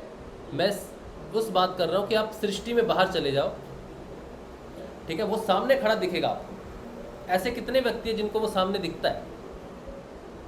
कहीं भी चले जाओ, वो आप उसे याद करो कि हे ईश्वर प्रकट हो जा, वो प्रकट हो जाएगा। ऐसे कितने साधक हैं? और ये विवेकानंद की यही बात थी कि मैं ईश्वर को देखना चाहता हूँ साक्षात, तुम मुझे दिखा सकते हो? बोला हाँ अभी इसी समय दिखा सकता हूँ, मैं तो हर समय उसे देखता हूँ। बोला काली माँ से बात करते थे, साक्षात दर्शन देते थे। अब मुझे आप ये बताओ कि आप में से कितने हैं जो साक्षात देखते हैं? गुरुदेव को बुलाया या ईश्वर को बुलाया, ईश्वर प्रकट हो गए। है कोई? है स्थिति में कोई? अच्छा यूट्यूब पे भी देख लेता हूँ। राशि भाई ऐसे प्रकट हो जाए तो फिर तो मौन में चले जाए, फिर तो सेशन में आए ही नहीं शायद ना, वो स्थिति होगी, वो तो हमारा स्वर्णिम समय होगा, गोल्डन टाइम होगा शायद। अच्छा नरहरि भाई कह रहे हैं, मतलब नरहरि भाई को नहीं दिखते अभी, कहने का अर्थ ये है नरहरि भाई अभी नहीं दिखते, मतलब हाँ वो साक्षात रूप में जो जिसका जो भौतिक स्वरूप है उस रूप में आज तक नहीं दिखते। अच्छा चलिए ठीक है। जो शरीर थे तब दर्शन हुए थे, हाँ लेकिन अब शरीर छोड़ने के बाद नहीं दिखते। अच्छा ठीक है। अच्छा यूट्यूब पे कुछ गुरु भाई गुरु बहनें कुछ इस बारे में कहना चाहेंगी?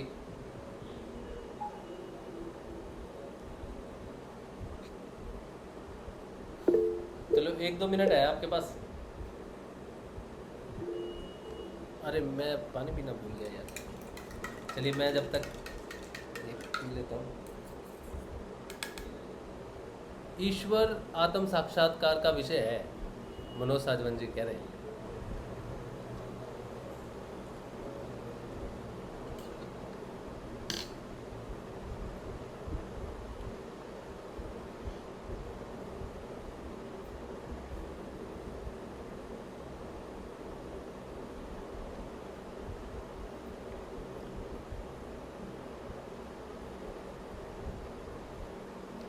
अति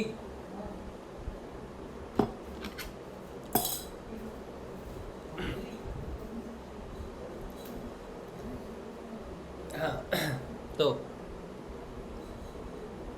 कोई नहीं, यूट्यूब पे मैं देखता हूँ। बट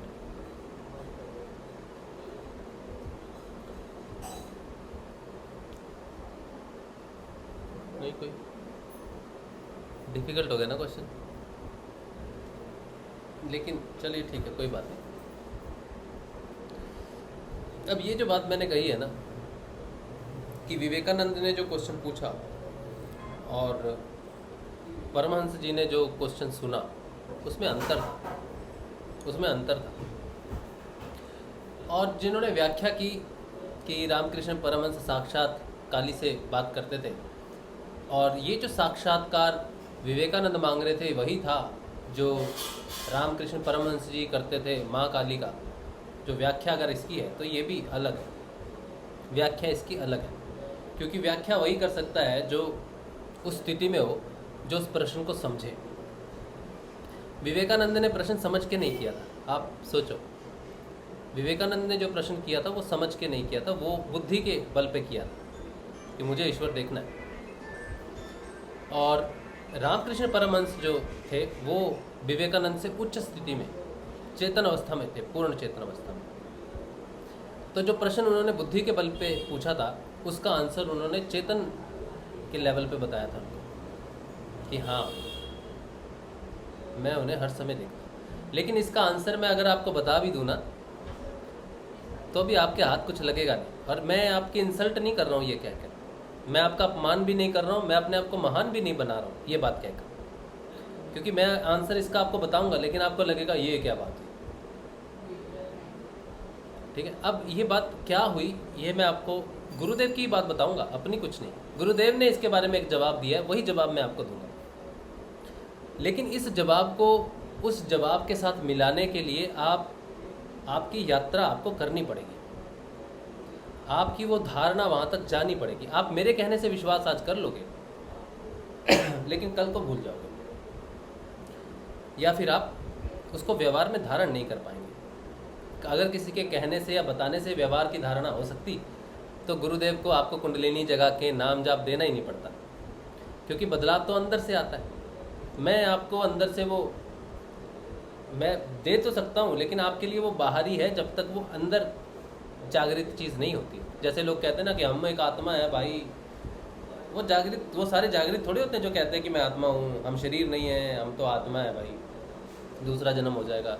तो वो चेतन नहीं होते, उनको पता ही नहीं होता, बस वो कहते हैं क्योंकि उन्होंने सुना हुआ है। लेकिन जिस व्यक्ति की वाकई में आत्मा जागृत हो जाती है, जो वाकई में जानता है कि आत्मा का जागृत होना क्या है, द्विज होना क्या है, आत्म साक्षात्कार, आत्म ज्ञान क्या है, उसकी बात अलग होती है।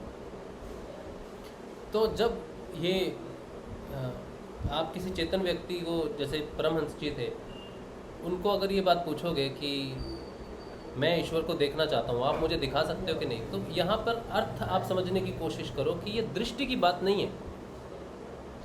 विवेकानंद ने शायद दृष्टि से पूछा, लेकिन उन्होंने दृष्टि से ऊपर की बात कही रामकृष्ण परमहंस ने, क्योंकि वो जानते थे कि ईश्वर को साक्षात करना चेतनता का विषय है, अचेतन का विषय साक्षात्कार करना है ही नहीं। आप मेरी बात ध्यान से सुनिए, साक्षात्कार का विषय चेतनता का है, देखना दृष्टि का कार्य है। जो चेतना है वो उस चीज़ को ग्रहण करती है, और ये ग्रहण बड़ा ही सूक्ष्म होता है। जैसे गुरुदेव ने कहा कि धारणा सूक्ष्म है, ध्यान सूक्ष्म है, समाधि सूक्ष्म है। ये सूक्ष्म अंग का अर्थ है कि इसको आप डिफाइन नहीं कर सकते। जब विवेकानंद ने पूछा कि मैं देखना चाहता हूँ, और ये क्यूरियोसिटी जो थी ये परमहंस जी को बहुत अच्छी लगी, और उन्होंने कहा कि मैं हर समय देखता हूँ और मैं तुझे भी दिखा सकता हूँ, तुझे देखनी है। तो जब उन्होंने उनको दिखाया तो उसको ईश्वर नहीं दिखाया, उसको चेतनता की हाईएस्ट लेवल पे ले गए, जहाँ पे परमहंस स्वयं थे वहाँ पर। क्योंकि गुरु जहाँ होता है वहाँ शिष्य को अगर हाथ रख दे तो लेके जा सकता है वो, तो वो उसको वहाँ लेके चले गए जहाँ प्रश्न तो विवेकानंद ने ग्राउंड लेवल से पूछा था, लेकिन रामकृष्ण परमहंस ने उन्होंने कैसे उस चीज़ को सुना और कैसे दिखाया, वो उसको उस लेवल पे लेके गए। अब जब उस लेवल पे लेके गए तो उन्हें ईश्वर दिखा हर जगह, हर चीज़ में। अब वही चीज़ें वैसी ही हैं, दीवार है, पौधे हैं, पेड़ हैं, सब वैसे ही हैं, लेकिन अब विवेकानंद को हर जगह ईश्वर दिख रहा था। ये बात सिर्फ और सिर्फ वही समझ सकता है जो चेतन है। अब इस बात की सर्टिफिकेशन क्या है? कि पेड़ वही है लेकिन उसमें ईश्वर दिखना शुरू हो गया, ये चेतनता की बात है। ठीक है, अब गुरुदेव ने इस बात पे कहा है, कल एक बच्चे ने प्रश्न पूछा था, कहा था कि अंकल जी परम सत्ता क्या है? तो बेटा आपका जवाब बिल्कुल यही है। जो विवेकानंद का क्वेश्चन था ना, ये सेम क्वेश्चन है, बस शब्द अलग है कि परम सत्ता क्या है, ईश्वर क्या है। गुरुदेव ने इसके बारे में कहा है कि ये जितनी भी सृष्टि ब्रह्मांड का विस्तार है ना, ये उस परम सत्ता का विराट रूप है। तो ये जो दीवारें हैं आपके घर में, ये चीज़ें आपको दिखाई दे रही हैं, वो उसी का ही रूप है। ये बात गुरुदेव ने कही है कि उसका विराट रूप है जो आप अपनी आंखों से देख नहीं सकते। क्योंकि सोचो कि मैं बहुत छोटा सा हूँ, बिल्कुल जो कीड़े होते हैं ना छोटे छोटे, सोचो कि वो स्किन में रहते हैं, उनको कितना भी धो लो वो माइक्रो हैं, बिल्कुल माइक्रो हैं। उनको आप माइक्रोस्कोप में भी देखोगे तब भी नहीं दिखेंगे। अब उस कीड़े को आपने अपने गाल पे, नाक पे या माथे पे रख दिया, अब उससे पूछो क्या तुझे पूरा व्यक्ति दिखाई दे रहा है भाई? उसका क्या जवाब होगा? उसका क्या जवाब होगा? नहीं, मैं तो नहीं देख पा रहा उसको। यही डिफरेंस है एक प्रश्न में एक और एक उत्तर में।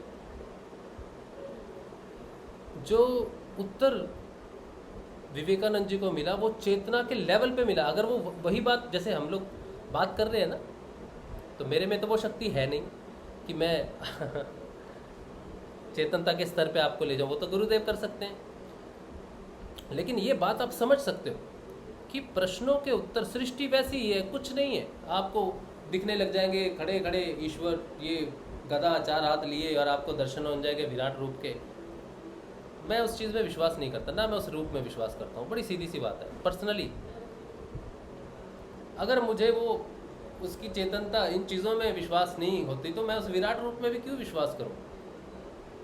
उस सुंदर से चेहरे पे 10 हाथों पे, वो ठीक है, तेरी एक रिप्रेजेंटेशन है, तूने दिखाई अर्जुन को, वो ठीक है। लेकिन मैं तो कहता हूँ जो चेतनता के आधार पे उसको जानना है, वो इन दृष्टि से ध्यान में देखे हुए उसके विराट स्वरूप में मज़ा नहीं है। मैं सच कहता हूँ, उसमें कोई मज़ा नहीं आएगा आपको, क्योंकि उससे कोई बदलाव नहीं आएगा। उसके दर्शन होंगे, वो गायब हो जाएगा, हमेशा गायब हो जाएगा। तो उसके बाद तो आप प्रकृति की गोद में ही हो ना, इस ज़मीन पे, वृक्षों पे, पेड़ पे ही हो। लेकिन अगर वो चेतनता आप में आ जाए और हर चीज़ में जो चेतन तत्व है वो दिखना शुरू हो जाए आपको कि इसमें वो चेतनता है, तब वो हर जगह ईश्वर दिखेगा। आपके व्यवहार में ही परिवर्तन हो जाएगा, खत्म हो जाएगा, सारे क्लेश खत्म हो जाएंगे, सारे द्वेष खत्म हो जाएंगे, सब कुछ खत्म हो जाएंगे। तो उसके विराट स्वरूप के चेतन अवस्था में जब दर्शन हो जाएंगे तो सारे क्लेश ही खत्म हो जाएंगे। यही दर्शन है, यही बदलाव आएगा उसके दर्शनों से।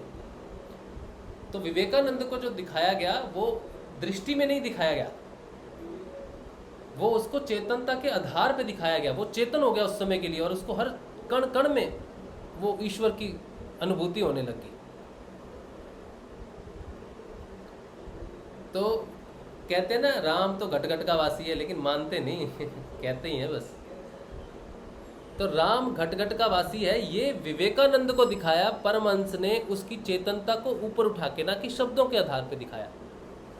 जब तक आप इस सृष्टि के किसी भी छोटे बड़े प्राणी, जाति या किसी पदार्थ की घृणा में हो, या विद्रोह में हो, या दोष में हो, तब तक आप उस परम सत्ता का विराट रूप का दर्शन आपने नहीं किया। तब तक आपके लिए राम घट का वासी नहीं है। आप सिर्फ बातें करते हो कि वो कण कण का वासी है, शंकर कंकर कंकर में है, कहते ना, कंकर कंकर में है शंकर, घट घट में है राम। नहीं है इस दृष्टि से देखने में नहीं है। तो विवेकानंद अगर उस स्थिति पे पहुंचे तो सिर्फ और सिर्फ चेतनता के आधार पे पहुंचे। आपको भी अगर वहां पहुंचना है तो आप ये ख्वाब छोड़ दो कि वो साक्षात आपको दर्शन देगा। चलो दे भी देगा आपकी संतुष्टि के लिए, लेकिन उससे आप में परिवर्तन क्या आएगा?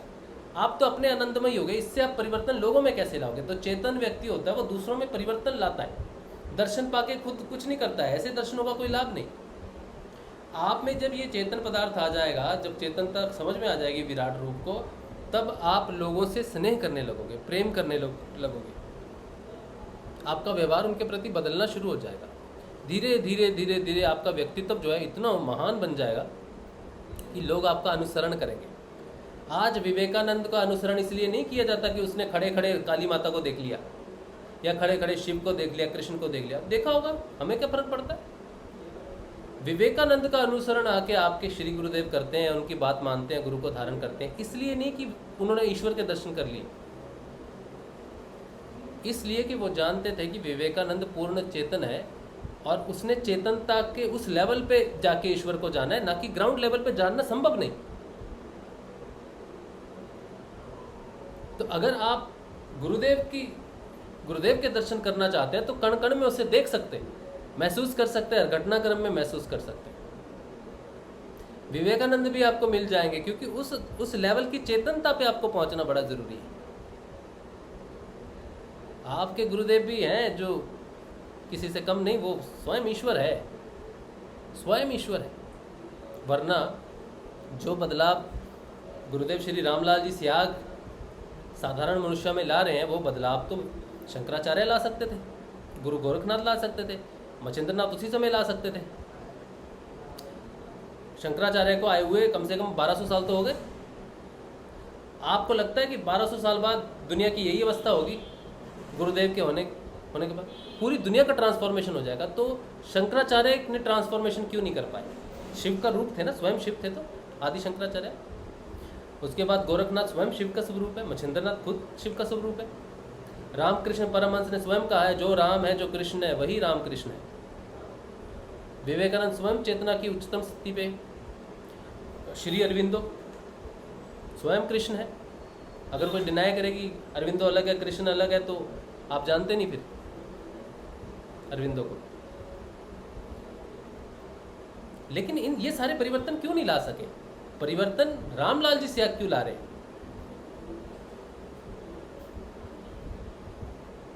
तो गुरुदेव ने इस पे भी एक बात कही है कि रोक लगाई हुई थी इन सब पे।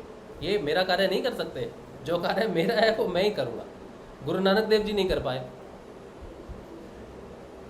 गुरु नानक देव जी को भी पता था, ये ज्ञान था उनको, ये मंत्र उनके पास भी था, लेकिन नहीं दे पाए। कबीर के पास नहीं दे पाए, गुरु ही नहीं बन पाए कबीर तो। और जो गुरु बने भी उनकी लिमिट थी। तो आप सिर्फ कल्पना तो नहीं करनी चाहिए, बस आप इस बात पे गहन अध्ययन करो कि यार इस वाइट कुर्ते वाले को इतनी क्षमता मिली तो मिली कहाँ से? ऐसी इसने खुद कहा कि मैंने तो तपस्या की नहीं, मैं जो बांट रहा हूँ 1 रुपये में, मेरी साधना 1 पैसा भी नहीं है। अगर इनकी साधना 1 पैसा भी नहीं है तो आपको अधिकार कहाँ से प्राप्त हुआ कि आप पूरी सृष्टि का परिवर्तन करो? आप हो कौन? आपको तपस्या भी नहीं करनी पड़ी, आप बैठ गए 3 महीने में गायत्री साधना और 3-4 महीने में कृष्ण साधना कर लिया आपने, और पूरी सृष्टि को ओपन मंत्र कर दिया। ये क्षमता आपको किसने दी? कहाँ से मिली? आप हो कौन? और जो क्षमता देने वाला है वो कौन है? क्योंकि जिसकी प्रॉपर्टी है वही कह सकता है ना, मेरी प्रॉपर्टी है भाई, मैं आपके नाम करता हूं। तो बाकियों की प्रॉपर्टी नहीं थी, यानी कि दे तो वही सकता है जिसकी प्रॉपर्टी हो, चेतनता जिसकी स्वयं की प्रॉपर्टी हो वही दे सकता है ना। वरना मैं आपको बोल दूं आ जाओ कलकत्ता में आपके नाम कर देता हूं, ले लोगे आप? नहीं लोगे। तो अब आप गहन अध्ययन करो अपनी धारणा पे, अपने जीवन के बदलाव पे, कि जो गुरु आपके सामने चश्मा पहन के बैठा है उसको ये अधिकार प्राप्त हुआ कि कौन है वो, जो बिना फिजिकल भौतिक रूप से दर्शन दिए भी चेतनता के उच्चतर स्तर पे ले जा रहा है, जो एक नहीं सब में बदलाव कर रहा है। कभी सोचा? सिर्फ हम कहते हैं ना गुरुदेव गुरुदेव, प्रेम करते हैं, बहुत अच्छी बात है, सब करते हैं गुरुदेव से प्रेम। लेकिन जो अर्जुन को विराट रूप के दर्शन करवाए थे वो भी चेतनता के आधार पर ही हुए होंगे, वो दिखते हैं विराट रूप, ये सब है। लेकिन उस विराट रूप में भी उन्होंने क्या दिखाया होगा आपको मालूम है? वो तो गीता में लिख दिया 10 सर हैं, ये सर है, वो सर है। लेकिन उस विराट रूप के असली दर्शन क्या हुए होंगे आपको मालूम है? चेतनता के आधार पे क्या हुए होंगे? उसको दिखा होगा नदी, तालाब, पृथ्वी, ब्रह्मांड, सारा का सारा उस ईश्वर के शरीर में दिखा होगा। पत्ते, फूल, उसने जिस चीज़ को छोटा समझा होगा वो भी उसका हिस्सा होगा, जिस चीज़ को बहुत बड़ा समझता होगा वो भी उसका हिस्सा होगा। शंकर को भगवान मानता होगा तो शंकर दिखा होगा, कृष्ण को मानता होगा तो कृष्ण दिखा होगा। जो भी उसकी मान्यता में ईश्वर है वो सब कुछ उसमें उसको दिख गया होगा, और जो कुछ उसकी मान्यता में ईश्वर नहीं है वो सब कुछ भी उसको विराट स्वरूप में दिख गया होगा। ना इधर का छोर बचा ना उधर का छोर बचा, उसको वो सब दिख गया जिसमें उसकी मान्यता ईश्वर में थी, और जिसको वो ईश्वर नहीं भी मानता था वो उसने स्वयं को भी देखा होगा। ऐसा नहीं हो सकता कि उसने विराट रूप में स्वयं को देखा ही ना हो, तो वो तो परम सत्ता का हिस्सा ही नहीं हुआ। तो उसके विराट रूप के दर्शन ऐसे मिलेंगे नहीं आपको जैसे उसने हुए हैं उसको, क्योंकि वो चेतनता का आधार है। वो उसे ही हो सकते हैं दर्शन जो उस चेतनता के आधार पे जाए।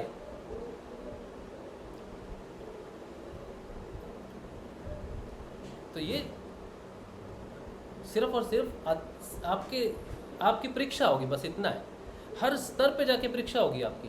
बस आपको एक ही चीज़ का ध्यान रखना है कि जो आप कह रहे हो ना, यही वापस मुड़ के शब्द आपके पास आएंगे आपकी परीक्षा लेने के लिए। कुछ और दूसरा कुछ नहीं आएगा, वही शब्द आएंगे। अगर उन शब्दों की कसौटी पे खरा उतर गए तो आगे बढ़ जाओगे, वरना अपने ही शब्दों की बेड़ियों में जकड़े रहोगे लेकिन ऊपर नहीं उठ पाओगे। नाम जपते रहो, ध्यान करते रहो, क्योंकि आप ये बात समझ लो कि जो नाम और जाप आप कर रहे हो ना, ये उसको पाने के लिए बहुत कम है। उसको पाना सिर्फ और सिर्फ आपकी सच्चाई की कसौटी पे ही है। आपके शब्दों पे, आपके व्यवहार पे, आपके बदलाव पे ही आप उसको पा सकते हो। वरना ऐसे हैं जो 20-20 साल से तपस्या कर रहे हैं लेकिन चेतनता का नामो निशान नहीं है उनमें, और ऐसे भी मिलेंगे जो 1 साल में करते हैं और उनको ज्ञान की प्राप्ति होनी शुरू हो जाती है। सिर्फ यात्रा लगता है समय यात्रा को, ये चीज़ सही है, लेकिन परीक्षा के बिना आप नहीं आगे बढ़ सकते। नाम जाप तो सिर्फ आपको क्वालिफिकेशन देता है कि आप नाम जाप कर रहे हो, you are qualified to enter. वो प्राइमरी क्वालिफिकेशन है। जैसे आप एग्ज़ाम देने जाते हो तो कहते हैं ना आपके पास कार्ड है भैया, आप एग्ज़ाम देने आए। सब तो नहीं दे सकते, जिनके पास कार्ड होगा वही तो जाएंगे ना। तो नाम जाप और ध्यान आपका कार्ड है कि मेरे पास कार्ड है जी, मेरी परीक्षा ले लो। बोला हाँ जी चलो आओ। तो नाम जाप बेसिक नेसेसिटी है परीक्षा देने के लिए। और जो स्तर मैंने आपको बताए हैं ना, ये स्तर आपको अपनी साधना में दिखेंगे। ये व्यक्ति साधक के रूप में आपके सामने प्रकट होंगे, जो अलग अलग स्तर पे आप पे रोक लगाएंगे, आपको डराएंगे, आपके अंदर डर बन के बैठ जाएंगे वो व्यक्ति। आप उनके साथ बात भी नहीं करोगे तब भी वो व्यक्ति आपके अंदर बैठ के आपको डराएगा। इसकी बात की मैं आपको लिखित दे सकता हूँ इस बात को। और आपको वहां से निकलना होगा, उस सच को रखना होगा, उस सच को सामने आप नहीं लाओगे कोई और लाएगा। बस आपके पास वो मौका आया था, अब अगली बार जब मौका आएगा तो वो 10 फोल्ड ज़्यादा होगा। इसीलिए पहली बार में परीक्षा में पास होना इजी है। शाम को अब आपको समझ नहीं आया तो रोज़ शाम को श्री गुरुदेव की फ़ोटो के सामने सिर्फ ये प्रार्थना कर दो कि हे गुरुदेव मार्गदर्शन करो। वो करेगा मार्गदर्शन, वो बता देगा कि ये परीक्षा है, पता चल जाएगा। लेकिन आप रेडी होने चाहिए, स्वतंत्र, अपने विचारों को स्वतंत्र कर दो। लिमिट मत लगाओ कि सिद्ध योग में तो सिर्फ यही होता है। भाई सिद्ध योग में जो होता है हमको तो मालूम भी नहीं, ये तो विशाल समंदर है। इसके बारे में गुरुदेव ने आपको पूरा बताया नहीं, कैसे बताएंगे आपको विशाल समंदर के बारे में? गुरुदेव ने खत का इसका पूरा एक्सप्लेनेशन नहीं दिया जा सकता। ये तो साक्षात्कार का विषय है, इसको कथा कहानी में सुनाने जाएंगे तो पता नहीं कितने जन्म लगेंगे। तो जब उन्होंने खुद ही कह दिया कि कथा कहानी का विषय ही नहीं है, कितनी कथा सुनोगे बोलो? तो इसका अर्थ है कि जितना आप जानते हो वो कम है।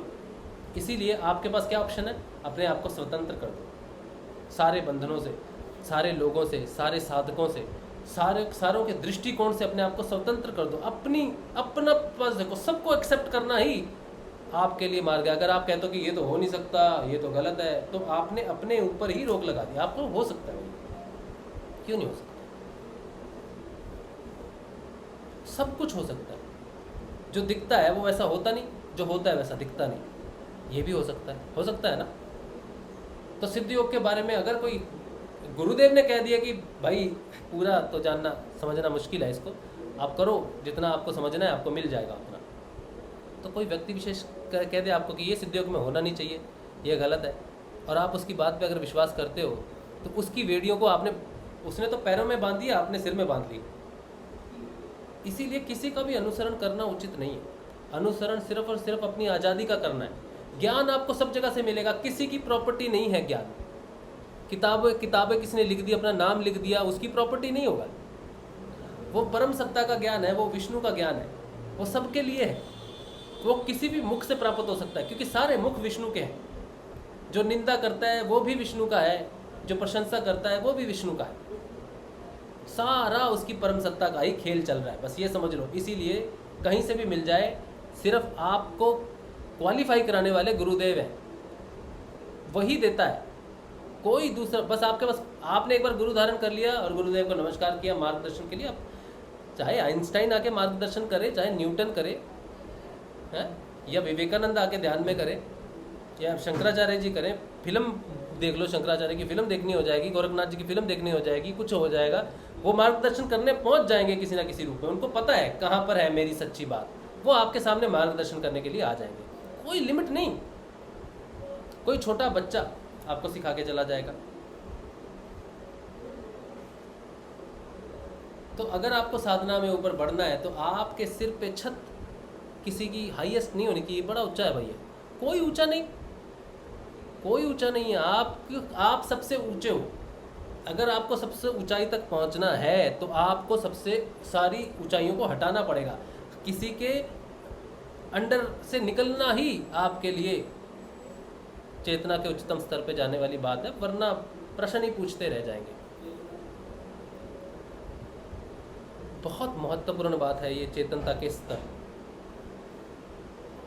मैं इसको इतनी गारंटी से क्यों बोल रहा हूँ, इतने कॉन्फिडेंस से क्यों बोल रहा हूँ, क्योंकि ये मेरे साक्षात्कार में आया हुआ। मैंने इन चीज़ों को साक्षात्कार किया है, अपने अपने लेवल पे किया है, आज भी करता हूँ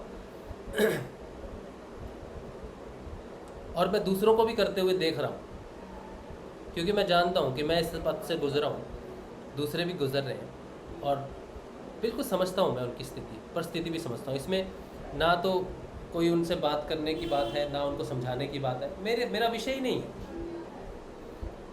वो विषय गुरुदेव का है और उस साधक का इंडिविजुअल है। लेकिन हाँ, पता चल जाता है कौन सच बोल रहा है, कौन किस भाव से बोल रहा है। मैसेज भी मैं पढ़ता हूँ ना, तो मुझे मैसेज से भी पता चल जाता है भावनाओं का, क्योंकि मैं उन चीज़ों से गुजर चुका हूँ, मैं वो चीज़ें कर सकता हूँ। जैसे बच्चे कोई गलती करते हैं, झूठ बोलते हैं, तो आपको पता चल जाता है ना, पिता होने के नाते, माता होने के नाते पता चल जाता है ना कि ये ऐसा कर रहा है।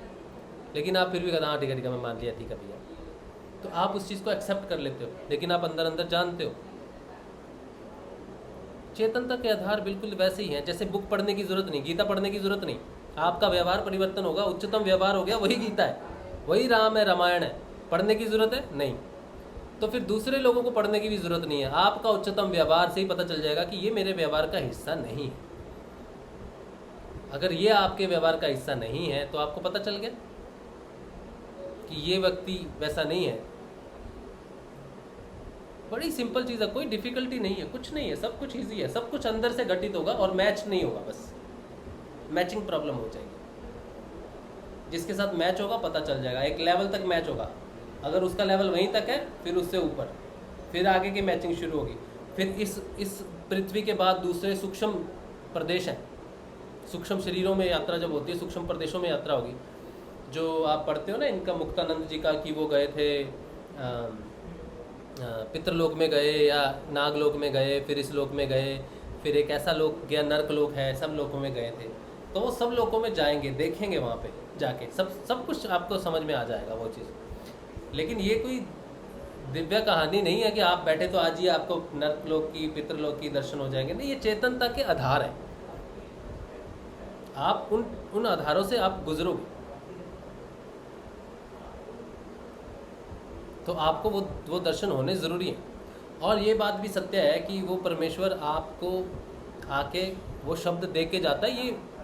ये पूर्ण साक्षात्कार का विषय है। सच में आपका मार्गदर्शन वो शब्द रूप में करता है।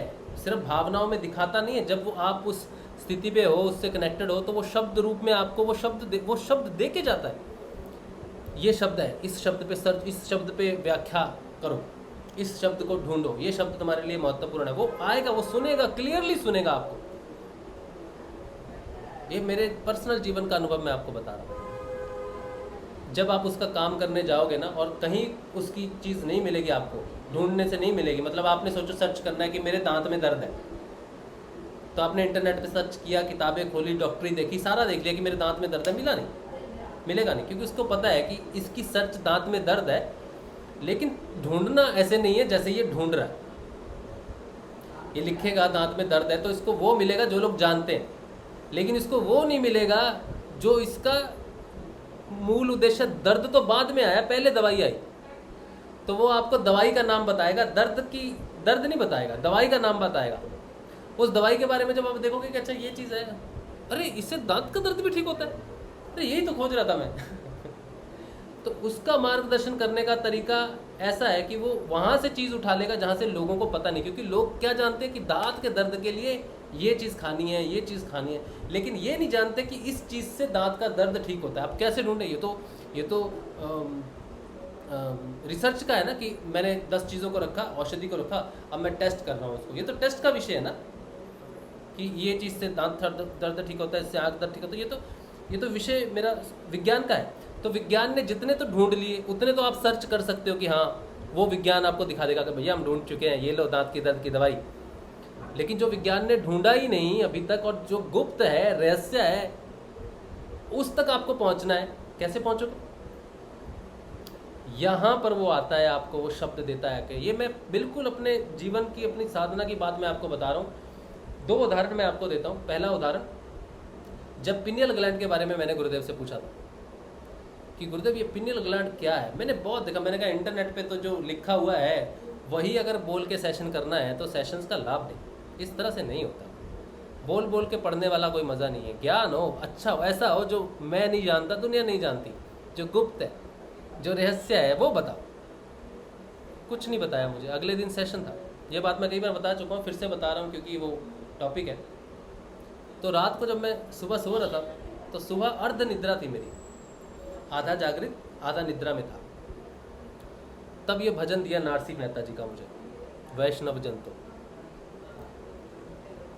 चल रहा कॉन्टिन्यूसली, जब तक मेरी आंख नहीं खुली तब तक वो कॉन्टिन्यूसली मेरे दिमाग में स्ट्रक करती रही वो शब्द क्लियरली, वैष्णव जन तो वैष्णव जन, तो कॉन्टिन्यूसली चल रहा। मैंने वो आसपास गाना सुना नहीं, even I hated that song. मैंने उस गाने से इवन, मैं तो कहता था दूर रहे। गांधी जी का भजन है, मुझे लगता था गांधी जी ने लिखा है, गांधी जी गाते हैं, पता नहीं क्यों गाते हैं, छोड़ो हटाओ।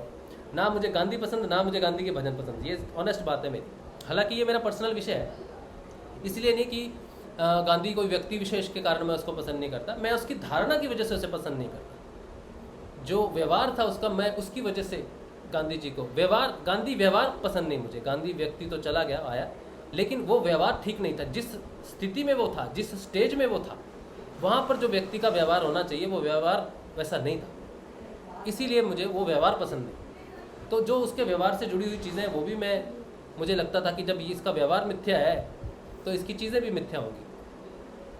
और सच में वो भजन वो गाता था तो वो मिथ्या ही लगता है आज मुझे, क्योंकि वो भजन तो बहुत महान भजन है। उसने वो भजन सिर्फ अडॉप्ट किया हुआ था, सिर्फ अपनी छवि को बनाने के लिए एक्चुअली, लेकिन उस भजन जैसा तो कार्य किया ही नहीं उन्होंने तो फर्दर जो किया, हिंदुस्तान और पाकिस्तान, बांग्लादेश, जो भी हुआ, कितने लोग मरे उस समय, कितने लोगों की जान गई। अगर एक चींटी की जान भी चली जाए तो आपको पाप लगता है, लेकिन आपकी वजह से अगर लाखों लोग मर जाए तो आपका वो निर्णय कैसा हो सकता है? सोचो। सिर्फ कुछ व्यक्तियों को खुश करने के लिए, अपने समीप के व्यक्तियों को खुश करने के लिए आपने कोई निर्णय ले लिया, पूरे देश पे थोप दिया, उससे चलो ये तो अलग बात है, मैं पता नहीं कहाँ चला गया। मैं बस कहना चाहता था कि ये चीज़ है। तो मैं उस भजन को जब मेरे मन में आया तो मैं सुबह उठा तो मैंने कहा यार ये क्या पागलपन है, ये क्यों गांधी जी का मुझे दिया जा रहा है, गांधी जी के बारे में अब क्यों जानना है मुझे। तो मैंने गांधी को सर्च नहीं किया, मैंने वैष्णव जन ते भजन को सर्च किया। और जब मैंने सर्च किया, जब मैं उसे पढ़ रहा था तो मुझे वो सारा भजन बता रहा था कि जो तुम खोज रहे हो ना पिनियल ग्लैंड के बारे में, जो काम करता है पिनियल ग्लैंड, वो विष्णु का कार्य है। आपके शरीर में जितना भी कार्य पिनियल ग्लैंड करता है वो विष्णु करता है, वो विष्णु ग्रंथि का कार्य है पिनियल ग्लैंड। और उससे पिनियल ग्लैंड से जो बदलाव आते हैं वो लोगों को पता नहीं है, वो नारसी मेहता जी को पता था। लेकिन साइंस को पिनियल ग्लैंड से होने वाले शारीरिक बदलाव पता है, वो आपको इंटरनेट पे मिल जाएगा कि रिजुवेनेशन होती है, सेल को मल्टीप्लाई करता है, आपकी जवानी बनी रहती है, केश काले रहते हैं, अंग प्रत्यंग स्वस्थ रहते हैं, लॉन्जिविटी रहती है, सस्टेनेबिलिटी रहती है लाइफ की, जो विष्णु का कार्य है। ये पिनियल ग्लैंड कहता है मेडिकल टर्म्स में। लेकिन सूक्ष्म रूप से पिनियल ग्लैंड क्या करता है ये किसी को मालूम नहीं। ये मालूम था नारसी मेहता जी को, इसीलिए उन्होंने वो लिख दिया अपने भजन में कि जिस व्यक्ति का पिनियल ग्लैंड एक्टिवेट हो जाए, जिस व्यक्ति की विष्णु ग्रंथि एक्टिवेट हो जाए,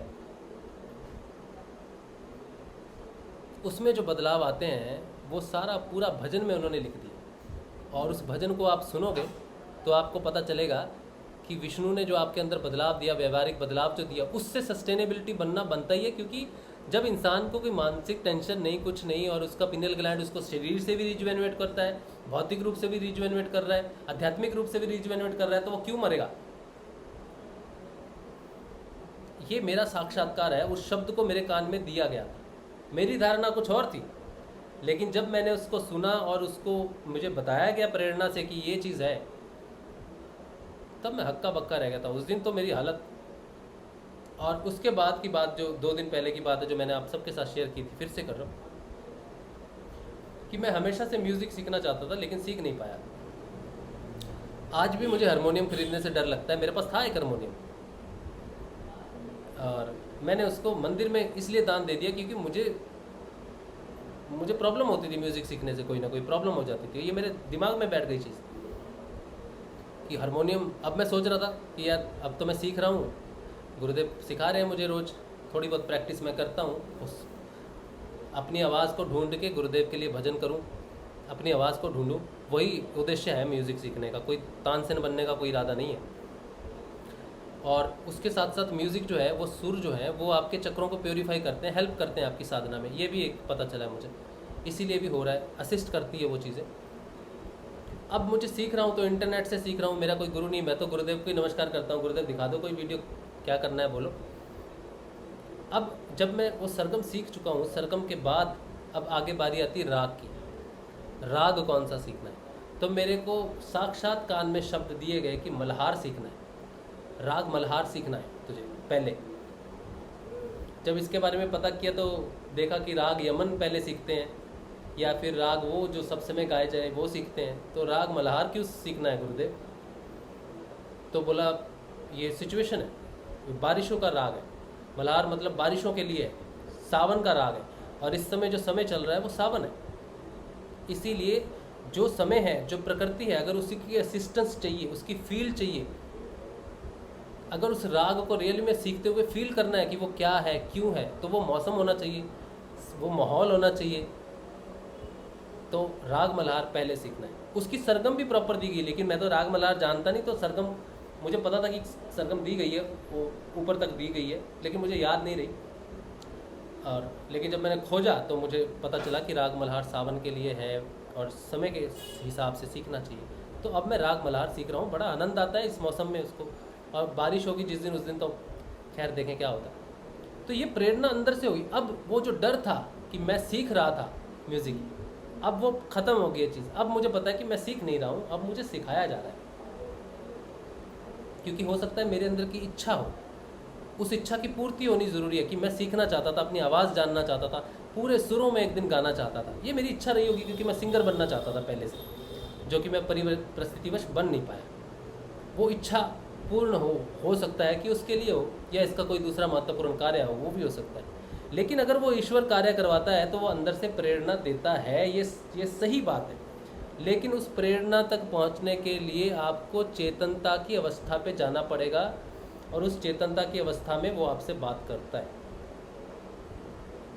और आपका मार्गदर्शन अंदर से होता है। ये बिल्कुल सत्य बात है। इसकी पुष्टि मैं कौन होता हूँ करने वाली, लेकिन मेरे साक्षात्कार में ये बात आई है। ये कोई कल्पना नहीं है कि आपके गुरुदेव लोगों को दिखते हैं, आप में परिवर्तन नहीं आ रहा, तो आप अपनी साधना को देखिए, अगर आप में परिवर्तन नहीं आ रहा, आप अपनी साधना को देखिए। बस किसी दूसरे को रोकने की कोशिश करना, आप सिर्फ एक स्पीड ब्रेकर हो, किसी को रोको मत, सबको छोड़ दो। क्योंकि अगर आपको पता है कि आपका गुरु परम सत्ता है, ईश्वर है, पत्ता भी उसकी मर्जी से नहीं हिलता, तो आप कौन होते हो किसी को रोकने वाले, या किसी के बारे में कुछ बोलने वाले, या किसी को छोटा या बड़ा करने वाले? आप महान हो, आप गंदे हो, किसने ये अधिकार दे दिया आपको? आप नहीं कर सकते। आप में से कोई भी अगर ऐसा करता है तो आप अपनी साधना को रोकते हो। नाम जप और ध्यान का फल आपको मिलता है, लेकिन फिर आपका व्यवहार आपको वहाँ पे स्टैग्नेट कर देता है, रोक देता है। फिर वो जिंदगी भर वहीं पे ही वही करते रहोगे आप, और आपको लगेगा कि हाँ हम बहुत बड़ा काम कर रहे हैं, लेकिन उससे भी बड़ा काम आप कर सकते थे। तो गुरुदेव आपको जो काम देते हैं वो चेतनता के आधार पे देते हैं, वो सबको काम देते हैं, सबसे काम करवाते हैं, लेकिन किसका कितना लेवल है। तो आपको लगेगा कि यार ये व्यक्ति तो ऐसा है, फिर गुरुदेव इससे काम क्यों करवा रहे? क्योंकि गुरुदेव आपकी तरह सोचते नहीं, वो सिर्फ चेतनता के आधार पे देखते हैं कि ये बच्चा यहाँ फंसा हुआ है, इसको इतना ही अभी काम दो, इसको इसके एग्जाम्स देते रहो, जैसे ही पास होगा इसको नेक्स्ट करना। हम सोचते हैं कि वो व्यक्ति खराब है, गुरुदेव का प्रचार कर रहा है, ये कर रहा है, वो कर रहा है, खराब है। लेकिन गुरुदेव उसको खराब नहीं मानते, उसकी चेतनता का आधार उतना है, वो अभी उस चीज़ में है, तो उसको गुरुदेव उसके चेतनता के आधार पे वो कार्य देते रहेंगे, उसको बंद नहीं करेंगे कभी। और कोई दूसरा शिष्य अगर चाहता है कि वो कार्य बंद हो जाए, या वो कार्य बंद हो जाए, या ये कार्य ना कर पाए, तो वो अपने आप को और स्टैग्नेट कर लेता है। क्योंकि सिद्ध योग में वो परिणाम आपको मिलते हैं जो आप चाहते हो,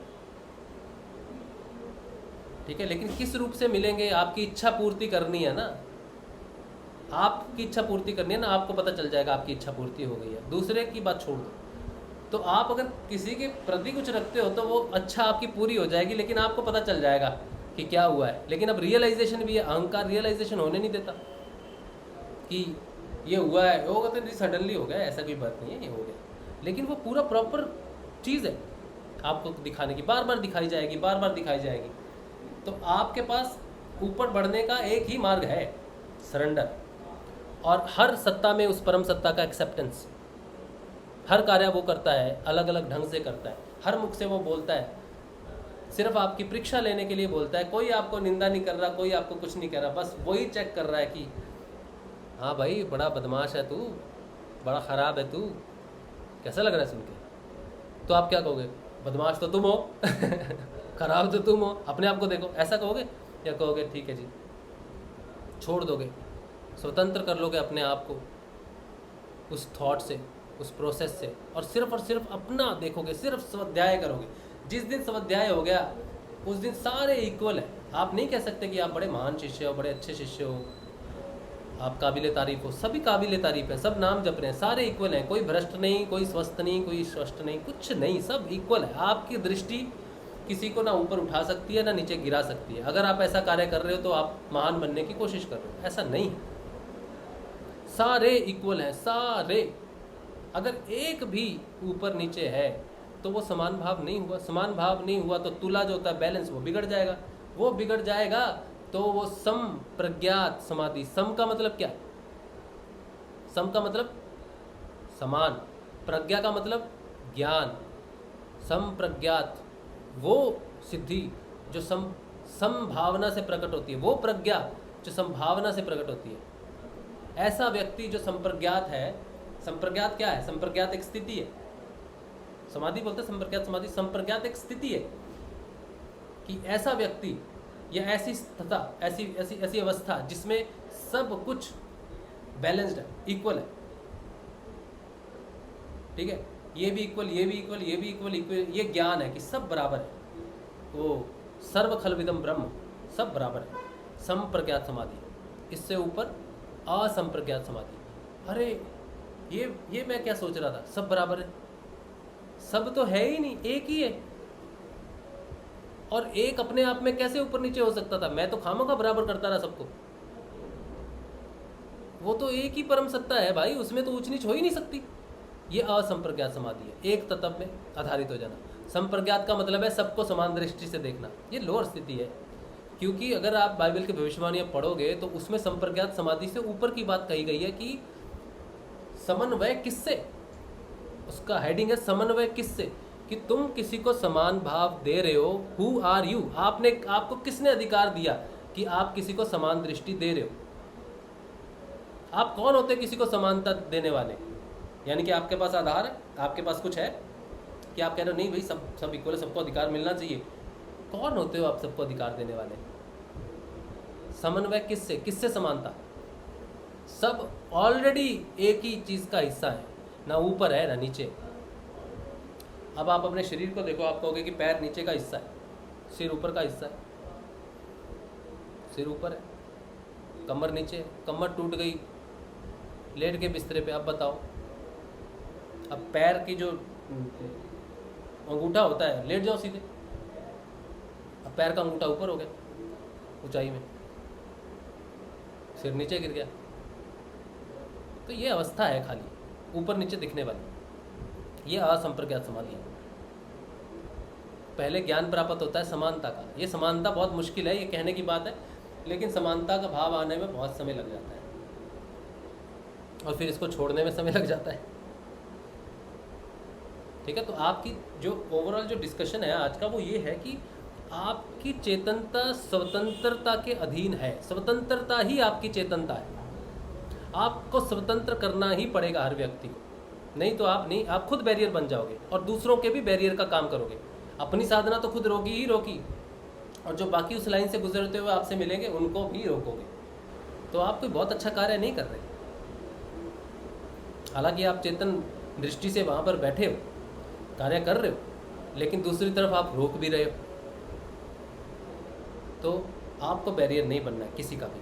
आपने सबको स्वतंत्र रखना है। अपनी बुद्धि से, अपने ज्ञान से आप किसी को रोक नहीं सकते। सबको मुक्त करवाना ही आपका गुरु कार्य है। सबको स्वतंत्र करना ही आपका कार्य हो सकता है, गुरु कार्य। इसके अलावा तो कुछ और होना नहीं चाहिए। तो चेतनता क्या है, ईश्वर क्या है? उस परम सत्ता विराट स्वरूप है। सिर्फ आपका क्वेश्चन जो है वो एक लेवल का है और उसका आंसर दूसरे लेवल पे आता है, चेतनता के लेवल पे आता है। दृष्टि में कुछ नहीं है कि ये देख लिया वो देख लिया, वो तो दिख ही जाएगा। जब आपको दीवार दिख रही है, पौधे दिख रहे हैं, पेड़ दिख रहे हैं, ये भी बड़ा गुप्त चीज़ है भैया। अंधे को नहीं दिखती ये चीज़ें। जिसकी आंखें नहीं होती ना, उसके लिए पूछो भाई नदी देखनी है तो वो क्या कहेगा, भाई ये कहाँ मेरे नसीब का काम। आपको कहा जाए कि भाई आपको स्वर्ग लग देखना है जीते जी, आप कहोगे कहाँ भाई हमारी चेतनता वहाँ। तो ये धरती जो दिख रही है ना, ये भी बहुत महत्वपूर्ण है, क्योंकि आपको दृष्टि दी गई है। तो अगर आपको ये लगता है कि मुझे कुछ दिव्य देखना है, ठीक है, जैसे आपको गुरुदेव साक्षात आके ज्ञान दे, अभी तो शब्दों में, जैसे मेरा एहसास, मेरा जो एक्सपीरियंस है कि मुझे शब्दों में देते हैं, दर्शन नहीं देते। तो हो सकता है आगे जाके वो साक्षात खड़े होके बोले कि तुझे ये करना है, तुझे वो करना है। जैसे विवेकानंद ने किया ऋषि अरविंदो को। अब उन्होंने साक्षात दर्शन किए या सिर्फ आवाज़ से किए, ये तो हम नहीं जानते। ठीक है, तो ये तभी पता चलेगा जब हम उस साक्षात्कार में जाएंगे। बुक्स पढ़ के या किसी की सुनी सुनाई बातों पे कुछ नहीं पता है। इवन अगर किसी ने बहुत अच्छे से एक्सप्लेन भी किए हैं तो वो आप उसका दृष्टिकोण धारण कर लोगे। जैसे विराट रूप का दृष्टिकोण है, जो गीता में लिखा है, डिफाइन किया, आप उसी दृष्टिकोण से देखोगे। लेकिन शब्दों के आधार पर गीता में सिर्फ अगर विस्तार लिखा जाए विराट स्वरूप का, तो गीता तो बहुत बड़ी हो जाएगी, बहुत बड़ी हो जाएगी गीता। तो वो छोड़ दिया सिर्फ एग्जाम्पल देके कि उन्होंने इसको देखा, तो उसी में सारी सृष्टि आ गई। इसीलिए हम सिर्फ विराट स्वरूप सोचते हैं कि विष्णु के 10 सिरों वाला विराट स्वरूप हमें दर्शन हो जाएगा, क्योंकि हमारी दृष्टिकोण ऑलरेडी सेट कर दी गई है। लेकिन जब चेतनता के आधार पर देखने की कोशिश करेंगे तो फिर वो कुछ और ही दिखेगा। ठीक है, चलिए 8:40 हो गए मेरे ख्याल से आज के लिए। इतनी ही चेतना काफ़ी है हम सब के लिए। ठीक है, अब प्रश्न मैं YouTube पे देख लेता हूँ, अगर कुछ छोटा मोटा कुछ प्रश्न होगा जो समय के साथ हो जाए तो बहुत अच्छा होगा। आप सबको जय श्री गुरुदेव। प्रश्न देख लेते हैं फटाफट।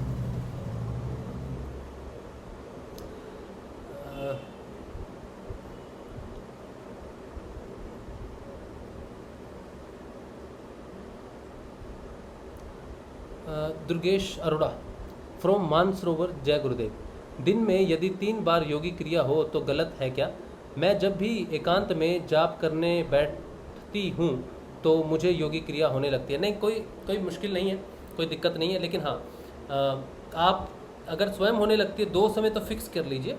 और उस समय होती है। बाकी नाम जाप के समय थोड़ी बहुत क्रिया होती है तो ठीक है, लेकिन अगर फिर भी आपको लगे कि आपके शरीर में गर्मी बढ़ रही है योगी क्रिया से, तो आप कोशिश करें ठंडी चीज़ें खाने की, क्योंकि आप क्रियाओं को अगर नहीं रोक पा रही हैं तो बेहतर है कि थोड़ी देर 5 मिनट के लिए बैठ लिया जाए और वो ऊर्जा को जो है वो बैलेंस कर लिया जाए, ठीक है। लेकिन कोई दिक्कत नहीं है, मानसरोवर में वैसे भी बहुत ठंड है, तो मेरे ख्याल से कोई दिक्कत होनी नहीं चाहिए, और बड़ी अच्छी जगह पे आप हो।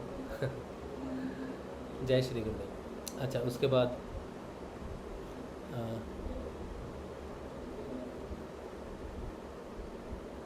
राम बालक कुमार जी कह रहे हैं गॉड ब्लेस यू भाई, thank you. Kamal Singh sir ji जय गुरुदेव। सर मत लिखा करो, मुझे भैया लिख दिया करो, मुझे बहुत अच्छा लगता है भैया सुनना। तो आप सब मुझे भैया कह सकते हो, अगर राजशिव नहीं कह सकते तो मुझे भैया कहोगे तो मुझे बहुत ही अच्छा लगेगा। भैया शब्द बहुत अच्छा है। जय गुरुदेव, जय दादा गुरुदेव। दादा भी बोल सकते हो, बंगाल में दादा भी बोलते हैं। अगर मैं बड़ा हूँ आपसे दादा बोल सकते हैं, पर ये सर वर्ग का चक्कर हटा दो,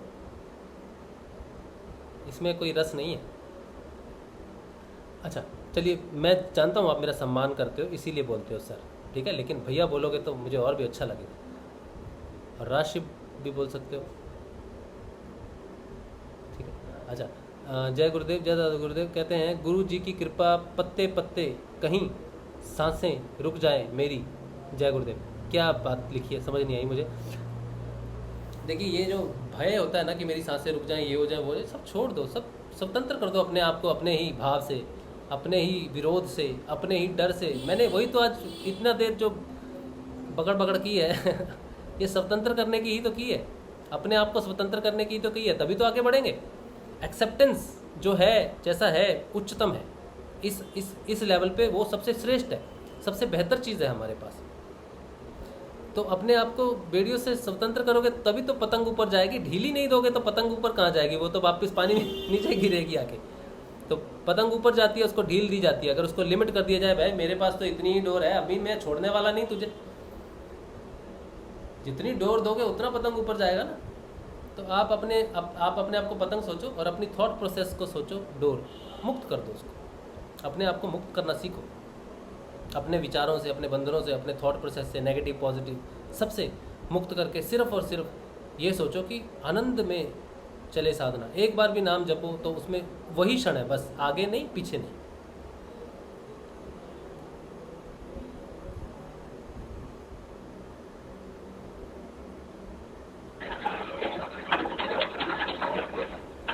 किसका माइक खुला है भाई, माइक बंद कर लो जरा।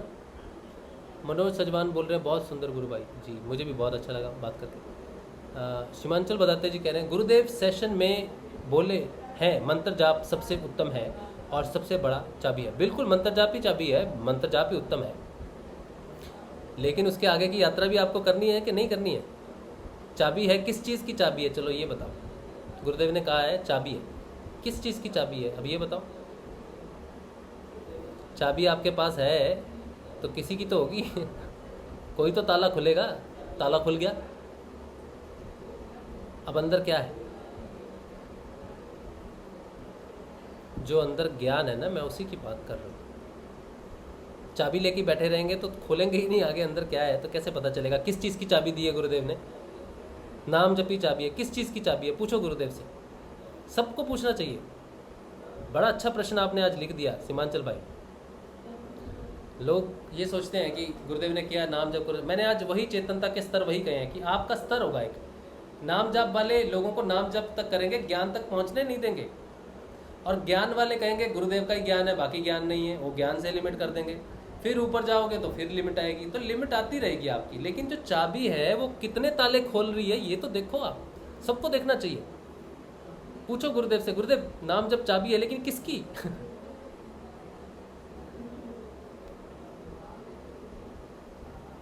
मनोज जोशी कह रहे हैं नरसिंह मेहता कोई कृष्ण भक्त थे क्या? हाँ, नरसिंह मेहता 1400 सदी में हुए हैं और वो भक्त थे विष्णु जी के मेरे ख्याल से, तो क्योंकि विष्णु का भजन लिखना बिना उनके भक्ति के, बिना उनकी कृपा के तो संभव ही नहीं है। ये तो नरसिंह मेहता जी का कमाल नहीं है, ये तो विष्णु जी का ही कमाल हो सकता है कि उनको वो ज्ञान दिया। नरसिंह मेहता जी तो ज्ञान धारण करने वाले एक माध्यम है, ज्ञान तो विष्णु जी का है। तो बिना विष्णु के विष्णु का ज्ञान कैसे प्राप्त हो सकता है? अगर पानी हरे रंग का है तो घड़े में हरा रंग ही दिखता है, तो हरे रंग ने ही डाला है। अगर विष्णु को आप देखो, विष्णु है, उसका ज्ञान है, तो वो घड़े में विष्णु ही है, ज्ञान ही है। वो तभी वहाँ जाएगा जब उसको धारण किया जाएगा। तो कोई भक्त अगर किसी भगवान का गुणगान करता है तो उसको धारण करके ही कर सकता है, बिना धारण किए तो नहीं कर सकता। आप गुरुदेव की धारणा करोगे तभी गुरुदेव में विलीन हो जाओगे, नहीं तो कैसे हो जाओगे? नहीं हो सकता। तो ये बड़ी ऑब्वियस सी बात है ना। अच्छा चलो, बस आज क्वेश्चन बहुत कम है, वैसे भी कम ही होते हैं अच्छी बात है। लेकिन चलिए, तो यही था। आप सबको जय श्री गुरुदेव, जय श्री दादा गुरुदेव। नियमित ध्यान कीजिए, सुबह शाम नियमित ध्यान से आप जो है तीव्र गति से आगे बढ़ोगे साधना में। ठीक, जय श्री गुरुदेव, जय श्री गुरुदेव। जय श्री गुरुदेव, जय श्री गुरुदेव। जय जय श्री गुरुदेव। जय श्री गुरुदेव, जय श्री गुरुदेव। जय श्री गुरुदेव, जय श्री गुरुदेव, जय श्री